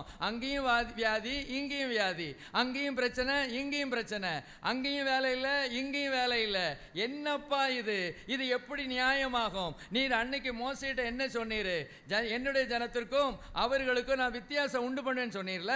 அங்கே இருட்டு இருந்துச்சுல்ல, அப்போ இங்கே வெளிச்சம் இருந்துச்சுல்ல, அப்போ இங்கே வெளிச்சம் எனக்கு வேணும்ல. அங்கே பிரச்சனை இருந்துச்சு, ஆனால் இங்கே பிரச்சனை இல்லைல்ல, அப்போ அந்த பிரச்சனை இல்லாத ஒரு வாழ்க்கை எனக்கு வேணும். ஹல்லேலூயா. அப்படிப்பட்ட ஒரு ஆசீர்வாதம் எனக்கு வேணும். வசனத்தை வச்சே நம்ம ஜபிக்கணும். வசன ஜபம், இது பேர் என்னது, வசன ஜபம்.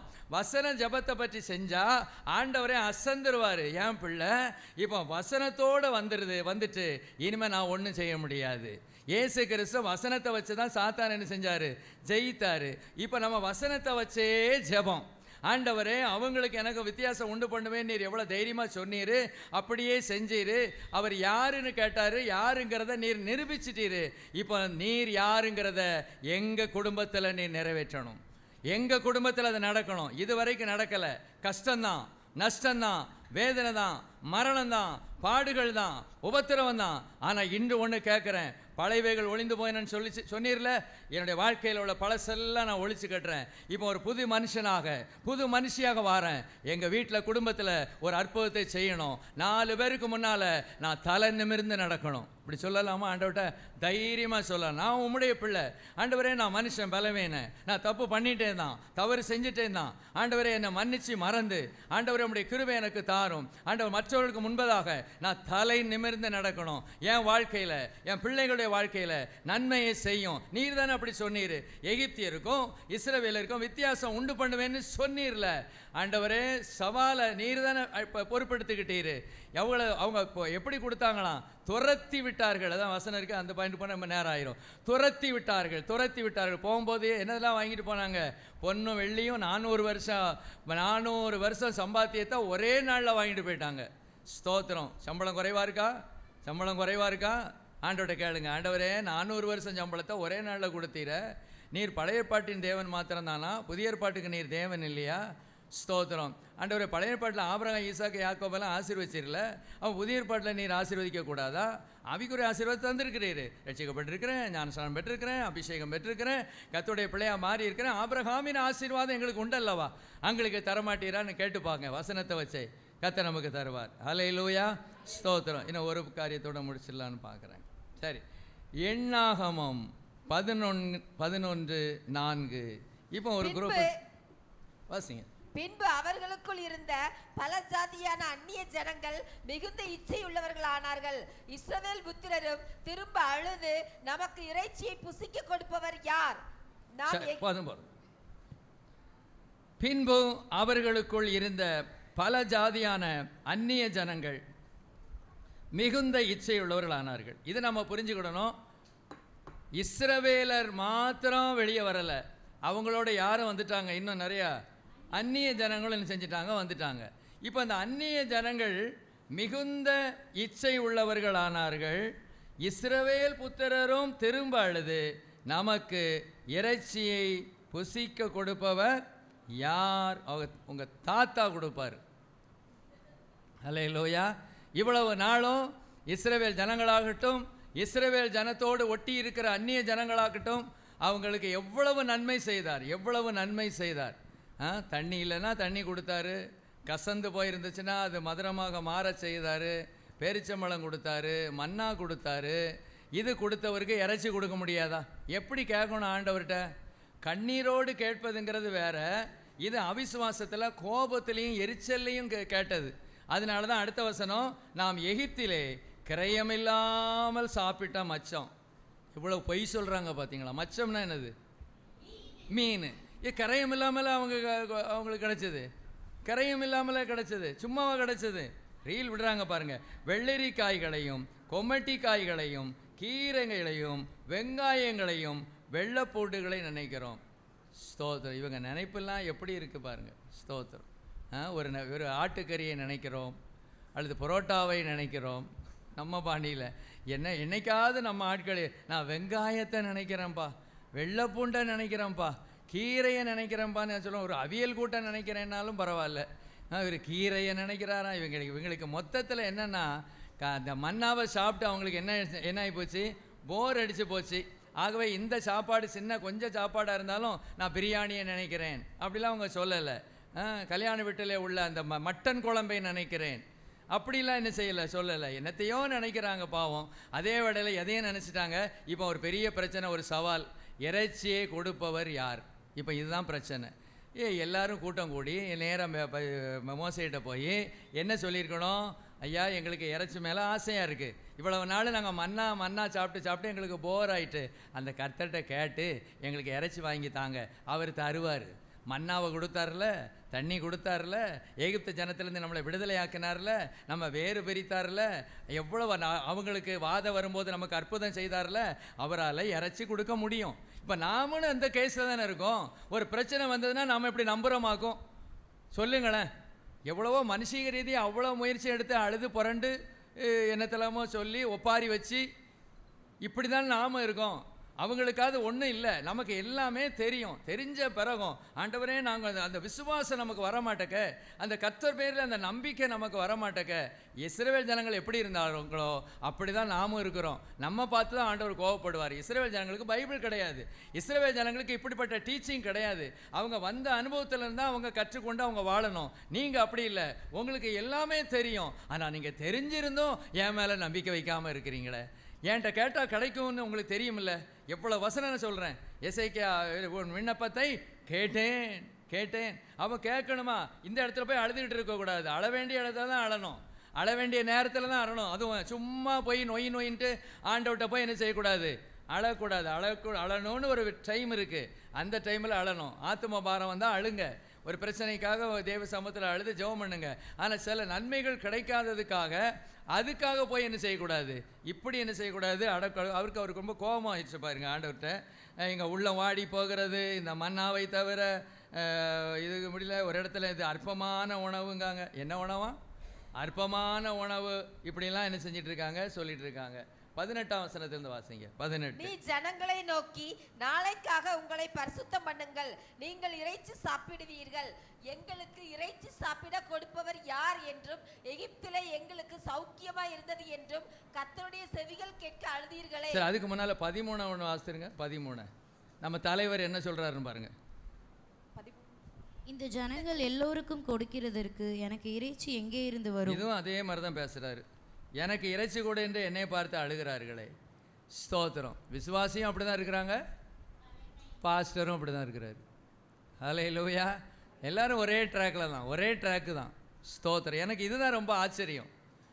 என்ன, எப்படி இந்த வார்த்தை மோசையால் சொல்ல முடிஞ்சது? அவர் கையினால் சிவந்த சமுத்திரம் 2ஆக பிளந்துச்சு. அது எவ்வளவு காலம் அந்த தண்ணி அங்கே இருந்திருக்கும், ஒரு சின்ன சகதி கூட இல்லாமல் காஞ்ச தரையாக மாறிச்சு. நிறைய அற்புதங்கள் அதில் நடந்தது, ஒரு அற்புதம் இல்லை. அது ரெண்டா பிரியுது. அப்புறம் அதெல்லாம் சவுறு மாதிரி நிற்குது. இது காஞ்சு போச்சு. காஞ்சு போன தரையில் இவங்க என்ன செய்கிறாங்க, வாராங்க. இவங்க தாண்டுற வரைக்கும் பொறுமையான ஆண்டவர் அந்த டைமிங்கை கூட ஃபிக்ஸ் பண்ணியிருக்காரு. சில செய்வாங்க தெரியுமா, இந்த என்னது மேலே குண்டுகளை வச்சுக்கிட்டு, மனித குண்டுகளா, அதுக்கு என்ன சொல்லுவோம், மனித வெடிகுண்டுகளா, அப்படி தானே சொல்லுவோம், மனித வெடிகுண்டு. அந்த மனித வெடிகுண்டுகளை வச்சுக்கிட்டு, அந்த மனித குண்டுகளை வச்சுக்கிட்டு, அந்த மனிதன் குண்டுகளை வச்சுக்கிட்டு சிலவன் என்ன டைம் பாம்பா அந்த டைம் பண்ணியிருப்பாங்க. அந்த டைமில் சரியாக என்ன செய்யும், வெடிக்கும் சில சமயங்களில். அல்லது வெளியே எங்கேயாவது வச்சுருப்பாங்க, அந்த டைமில் மாத்திரம் வெடிக்கும். பாருங்கள், அது அந்த டைமிங் கூட கர்த்தர் கீப்பப் பண்ணார். கரெக்டாக இவங்க எல்லாம் வெளியே போன பிறகு தான் ஐயா மாறு உள்ள நடுக்கடல் வரைக்கும் என்ன செய்கிறாங்க, வாராங்க. இவங்க எல்லாம் வெளியே போன உடனே திருப்பி நீட்டுங்காரு, அவ்வளோ வரும் என்ன செஞ்சுட்டாங்க, காலி ஆகிட்டாங்க. எவ்வளோ பெரிய அற்புதம் அங்கே நடந்திருக்கு. அவரோட வாழ்க்கையே அற்புதம் தான். எகிப்தில் இருக்கும்போதும் அற்புதம், எகிப்திலேருந்து வெளியே வந்த பிறகும் அற்புதம். அவரால் கறி கொடுக்க முடியாதா? அவரால் சுகம் கொடுக்க முடியாதா? அவரால் நன்மை கொடுக்க முடியாதா? அவரால் வேலை கொடுக்க முடியாதா? நம்ம என்னைக்காவது இது அப்படி சிந்திக்கிறோமா? கொஞ்சம் யோசித்து பாருங்கள். இவர் பாருங்கள், எனக்கு ரொம்ப வருத்தமான ஒரு காரியம் இதுதான்.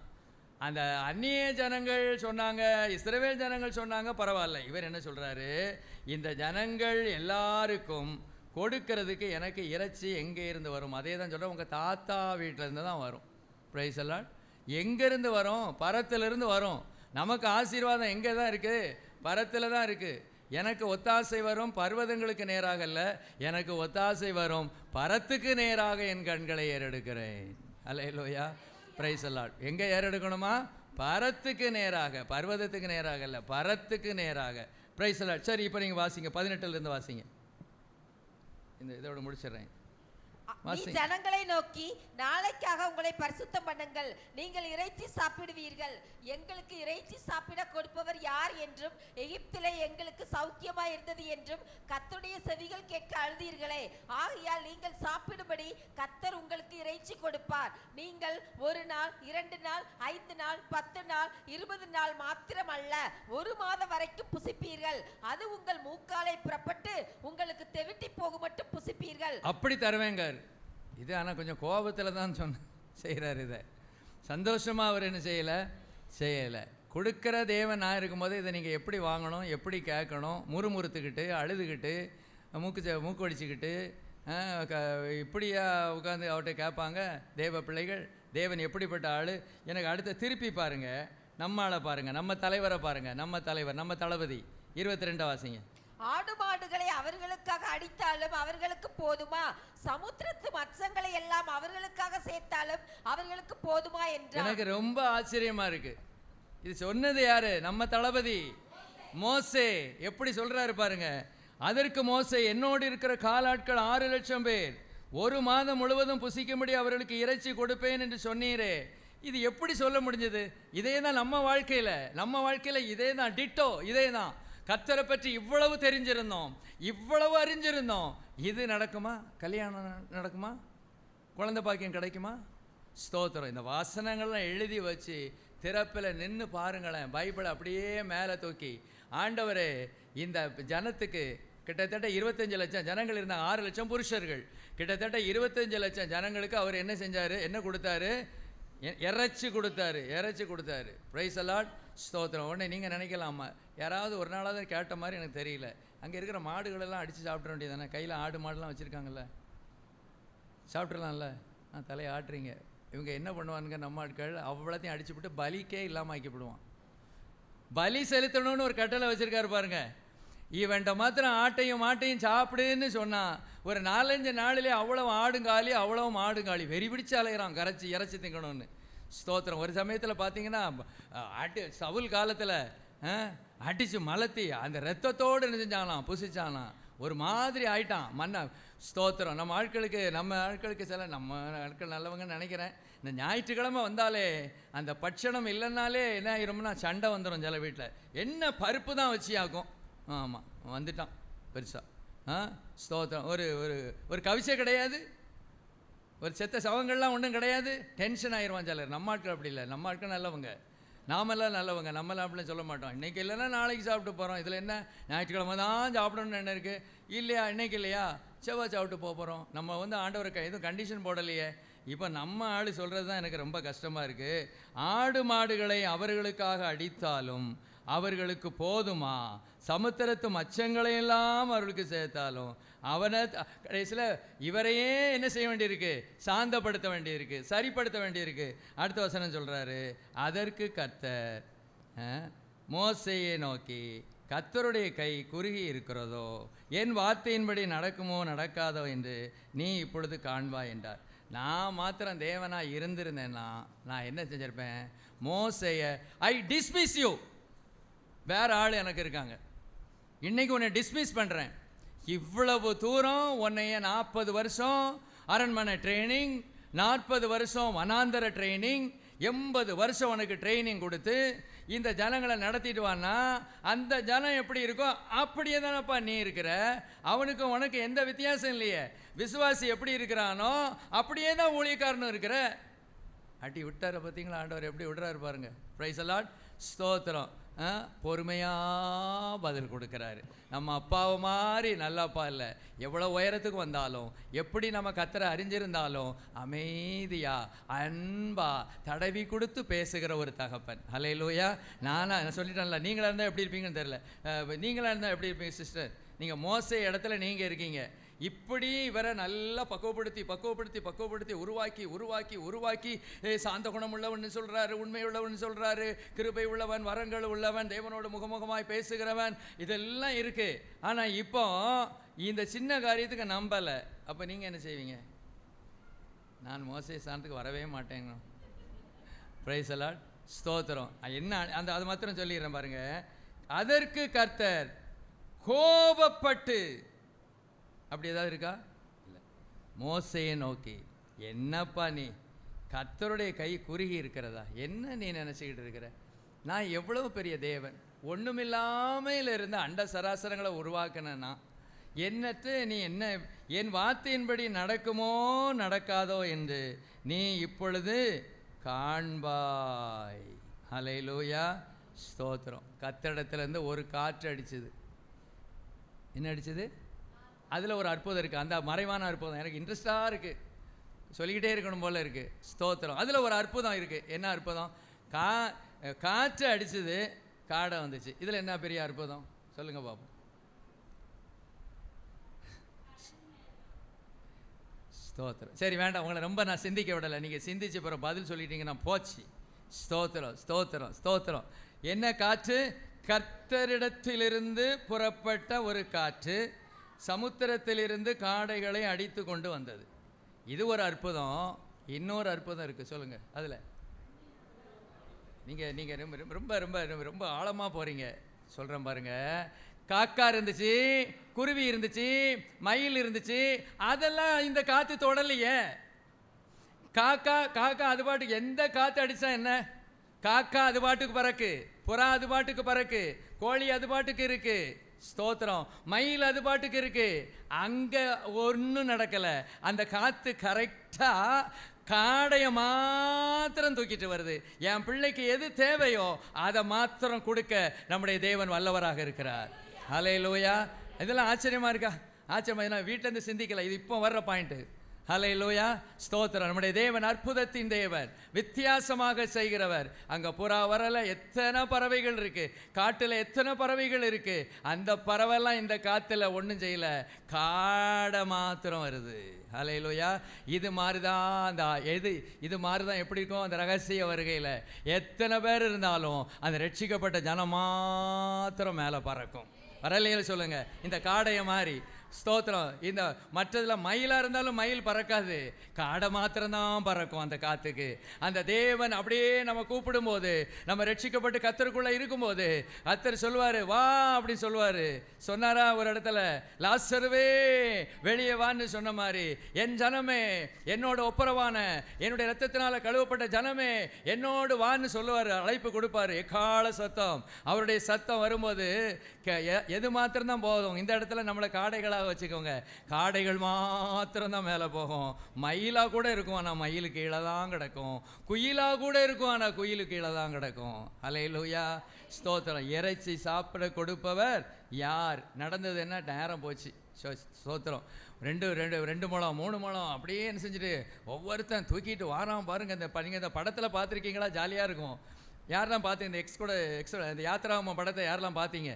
ஸ்தோத்திரம். ஆளாளுக்கு இங்கே 2 இங்கே 2, எங்கள் அப்பனுக்கு ஒன்று, ஐயாவுக்கு ஒன்று, ஆத்தாளுக்கு ஒன்று, எல்லாரும் தண்ணியை குடி, அதை குடி, இந்த குடி மாதிரி அவ்வளோத்தையும் என்ன செஞ்சுட்டு வரான், அப்படியே தூக்கிட்டு வரான். நீங்கள் வாசித்து பார்த்தீங்கன்னா சூப்பராக இருக்கும்.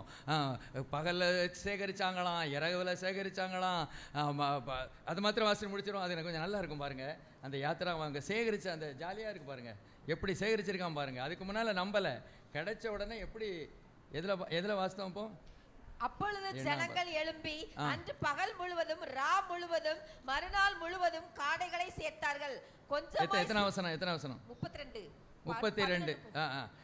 பகல் முழுவதும் டே டியூட்டி பார்த்துட்டு, நைட் டியூட்டி பார்த்துட்டு இங்கே வந்து ஒரே தூக்கம். கேட்டால் சொல்லுவாங்க, பிரதர் நான் நைட் டியூட்டி பார்த்தேன். என்ன பார்த்தேன்? நைட் டியூட்டி பார்த்தேன், அதனால் தூங்கலை. இன்னொரு குரூப்பு சொல்லும், நான் நேற்று 2 மணி வரைக்கும் முடிச்சிருந்தேன் ஜெபத்தில், அதனால் இங்கே வந்து என்ன செஞ்சிட்டேன், தூங்கிட்டேன் அப்படி சொல்லுவாங்க. பல வகைகளில் என்ன செய்வாங்க சொல்லுவாங்க. ஆனால் இங்கே தூக்கமே வரல பாருங்கள் உங்களுக்கு. பகல் முழுவதும், ரா முழுவதும், மறுநாள் முழுவதும், டே டியூட்டி, நைட் டியூட்டி, ஓட்டி. ஸ்தோத்திரம். இங்கே ஒரு 3 மணி நேரம் இருக்க முடியல, இப்படி வருது, தூக்கம் வருது. தூக்கம் வருதா? வரக்கூடாது. ஹல்லேலூயா, ஸ்தோத்திரம். டே டியூட்டி, நைட் டியூட்டி, ஓட்டி, அவ்வளவும் குமிச்சு கிடைச்ச உடனே என்ன செஞ்சிட்டான், அவ்வளோத்தையும் என்ன செஞ்சிட்டான், குமிச்சிட்டான். சவால்களை சந்திக்க சவால் விடுகிற மனிதர்களும் முறியடிக்கிற தேவன். யாரை பார்த்தோம்? வேகமாக முடிச்சிடறேன். நேபுகாத்நேச்சார், உங்களை என் கைக்கு தப்புவிக்க போகிற தேவன் யார்? சனகரிப், நீ யார் மேலே நம்பிக்கை வைத்திருக்கிறாய்? 3வது, நான் இஸ்ரவேலை போகவிட கர்த்தரின் வார்த்தையை கேட்கிறதற்கு அவர் யார்? நான் கர்த்தரை அறியேன், நான் இஸ்ரவேலை போக விடுவதில்லைன்னு அப்படி கம்பா நின்னார். தேவனுக்கு முன்னால் கம்பாலாம் நிற்க முடியாது, அவர் துரத்தி விடக்கூடிய அளவு வச்சுட்டாரு. இறைச்சியை சாப்பிட கொடுப்பவர் யார்? யார் யார் கொடுத்தாரா? மூக்கு முட்டை கொடுத்தாரு. அதான் சொன்னார், தெவிட்டி போக மூக்கால் வந்துச்சுன்னு ஒன்று நினச்சிடாதீங்க. அவனுடைய அர்த்தத்தை புரிஞ்சுக்கணும். சாப்பிட்ட உடனே எல்லாம் மூக்காலேயே வரும். ஸ்தோத்திரம். அப்படி இருக்குல்ல, அதனுடைய அர்த்தம் என்னென்னா, போதுங்கிற அளவு, சாப்பிடக்கூடிய அளவு தேவன் என்ன செய்கிறார்? கொடுக்கிறார். திருப்திக்கும் அதிகமாக, போதுமானதுக்கும் அதிகமாக கொடுக்கிற தேவன். நீங்கள் சொல்லலாம், ஆண்டவரே எனக்கு போதுமானதே இல்லையே. அப்போ இந்த வசனத்தை வச்சு ஜெபிங்க. இந்த வசனத்தை, ஆண்டவரே இந்த குரூப்புக்கு, விசுவாசிக்காத குரூப்புக்கு, தளபதியும் விசுவாசிக்கலை ஆண்டவரே, அங்கே இருந்தவனும் விசுவாசிக்கலை, அந்த அந்நிய ஜனங்களும் விசுவாசிக்கலை, யாருமே விசுவாசிக்கலை. விசுவாசிக்கிற நடியில் இவ்வளோ பெரிய அற்புதம் செஞ்சிட. இப்போ நான் விசுவாசிக்கிறேன், என் வாழ்க்கையில் அற்புதம் செய்யும். நான் என் குடும்பத்தில் அற்புதம் செய்யும், என் பிள்ளையோட வாழ்க்கையில் அற்புதம் செய்யும். ஆண்டவரே, தேவ பிள்ளைகளுக்கு விரோதமாக யாரும் சவால் விட முடியாது. சவாலை என்ன செய்ய போகிறாரு? சவாலை சந்திக்கிறவர், சவாலை முறியடிக்கிற தேவன். ஜெபம் பண்ணுவோம். ஹல்லேலூயா, ஹல்லேலூயா, ஹல்லேலூயா. ஸ்தோத்திரம், ஸ்தோத்திரம், ஸ்தோத்திரம் ஆண்டவரே, ஸ்தோத்திரம் ஆண்டவரே. ஹல்லேலூயா, ஹல்லேலூயா. அப்பா உம்மை துதிக்கிறோம், உம்மை ஸ்தோத்தரிக்கிறோம். அப்பா உமக்கு நன்றி செலுத்துகிறோம். சவால் விடுகிற மனிதர்களும் முறியடிக்கிற தேவனும் என்கிற தலைப்பிலே இந்த நாளிலே சிந்திக்கும்படியாய் தேவன் கிருபை செய்திரே. இந்த வசனங்களை இன்னும் ஒரு முறை நாங்கள் தியானித்து ஆண்டவருடைய சமூகத்தில் எங்களை ஒப்பு கொடுத்து அர்ப்பணித்து ஆண்டவரே நன்மைகளை ஆசீர்வாதங்களை பெற்றுக்கொள்ள கிருபை செய்யும். இயேசுவின் மூலம் கேட்கிறேன் பிதாவே.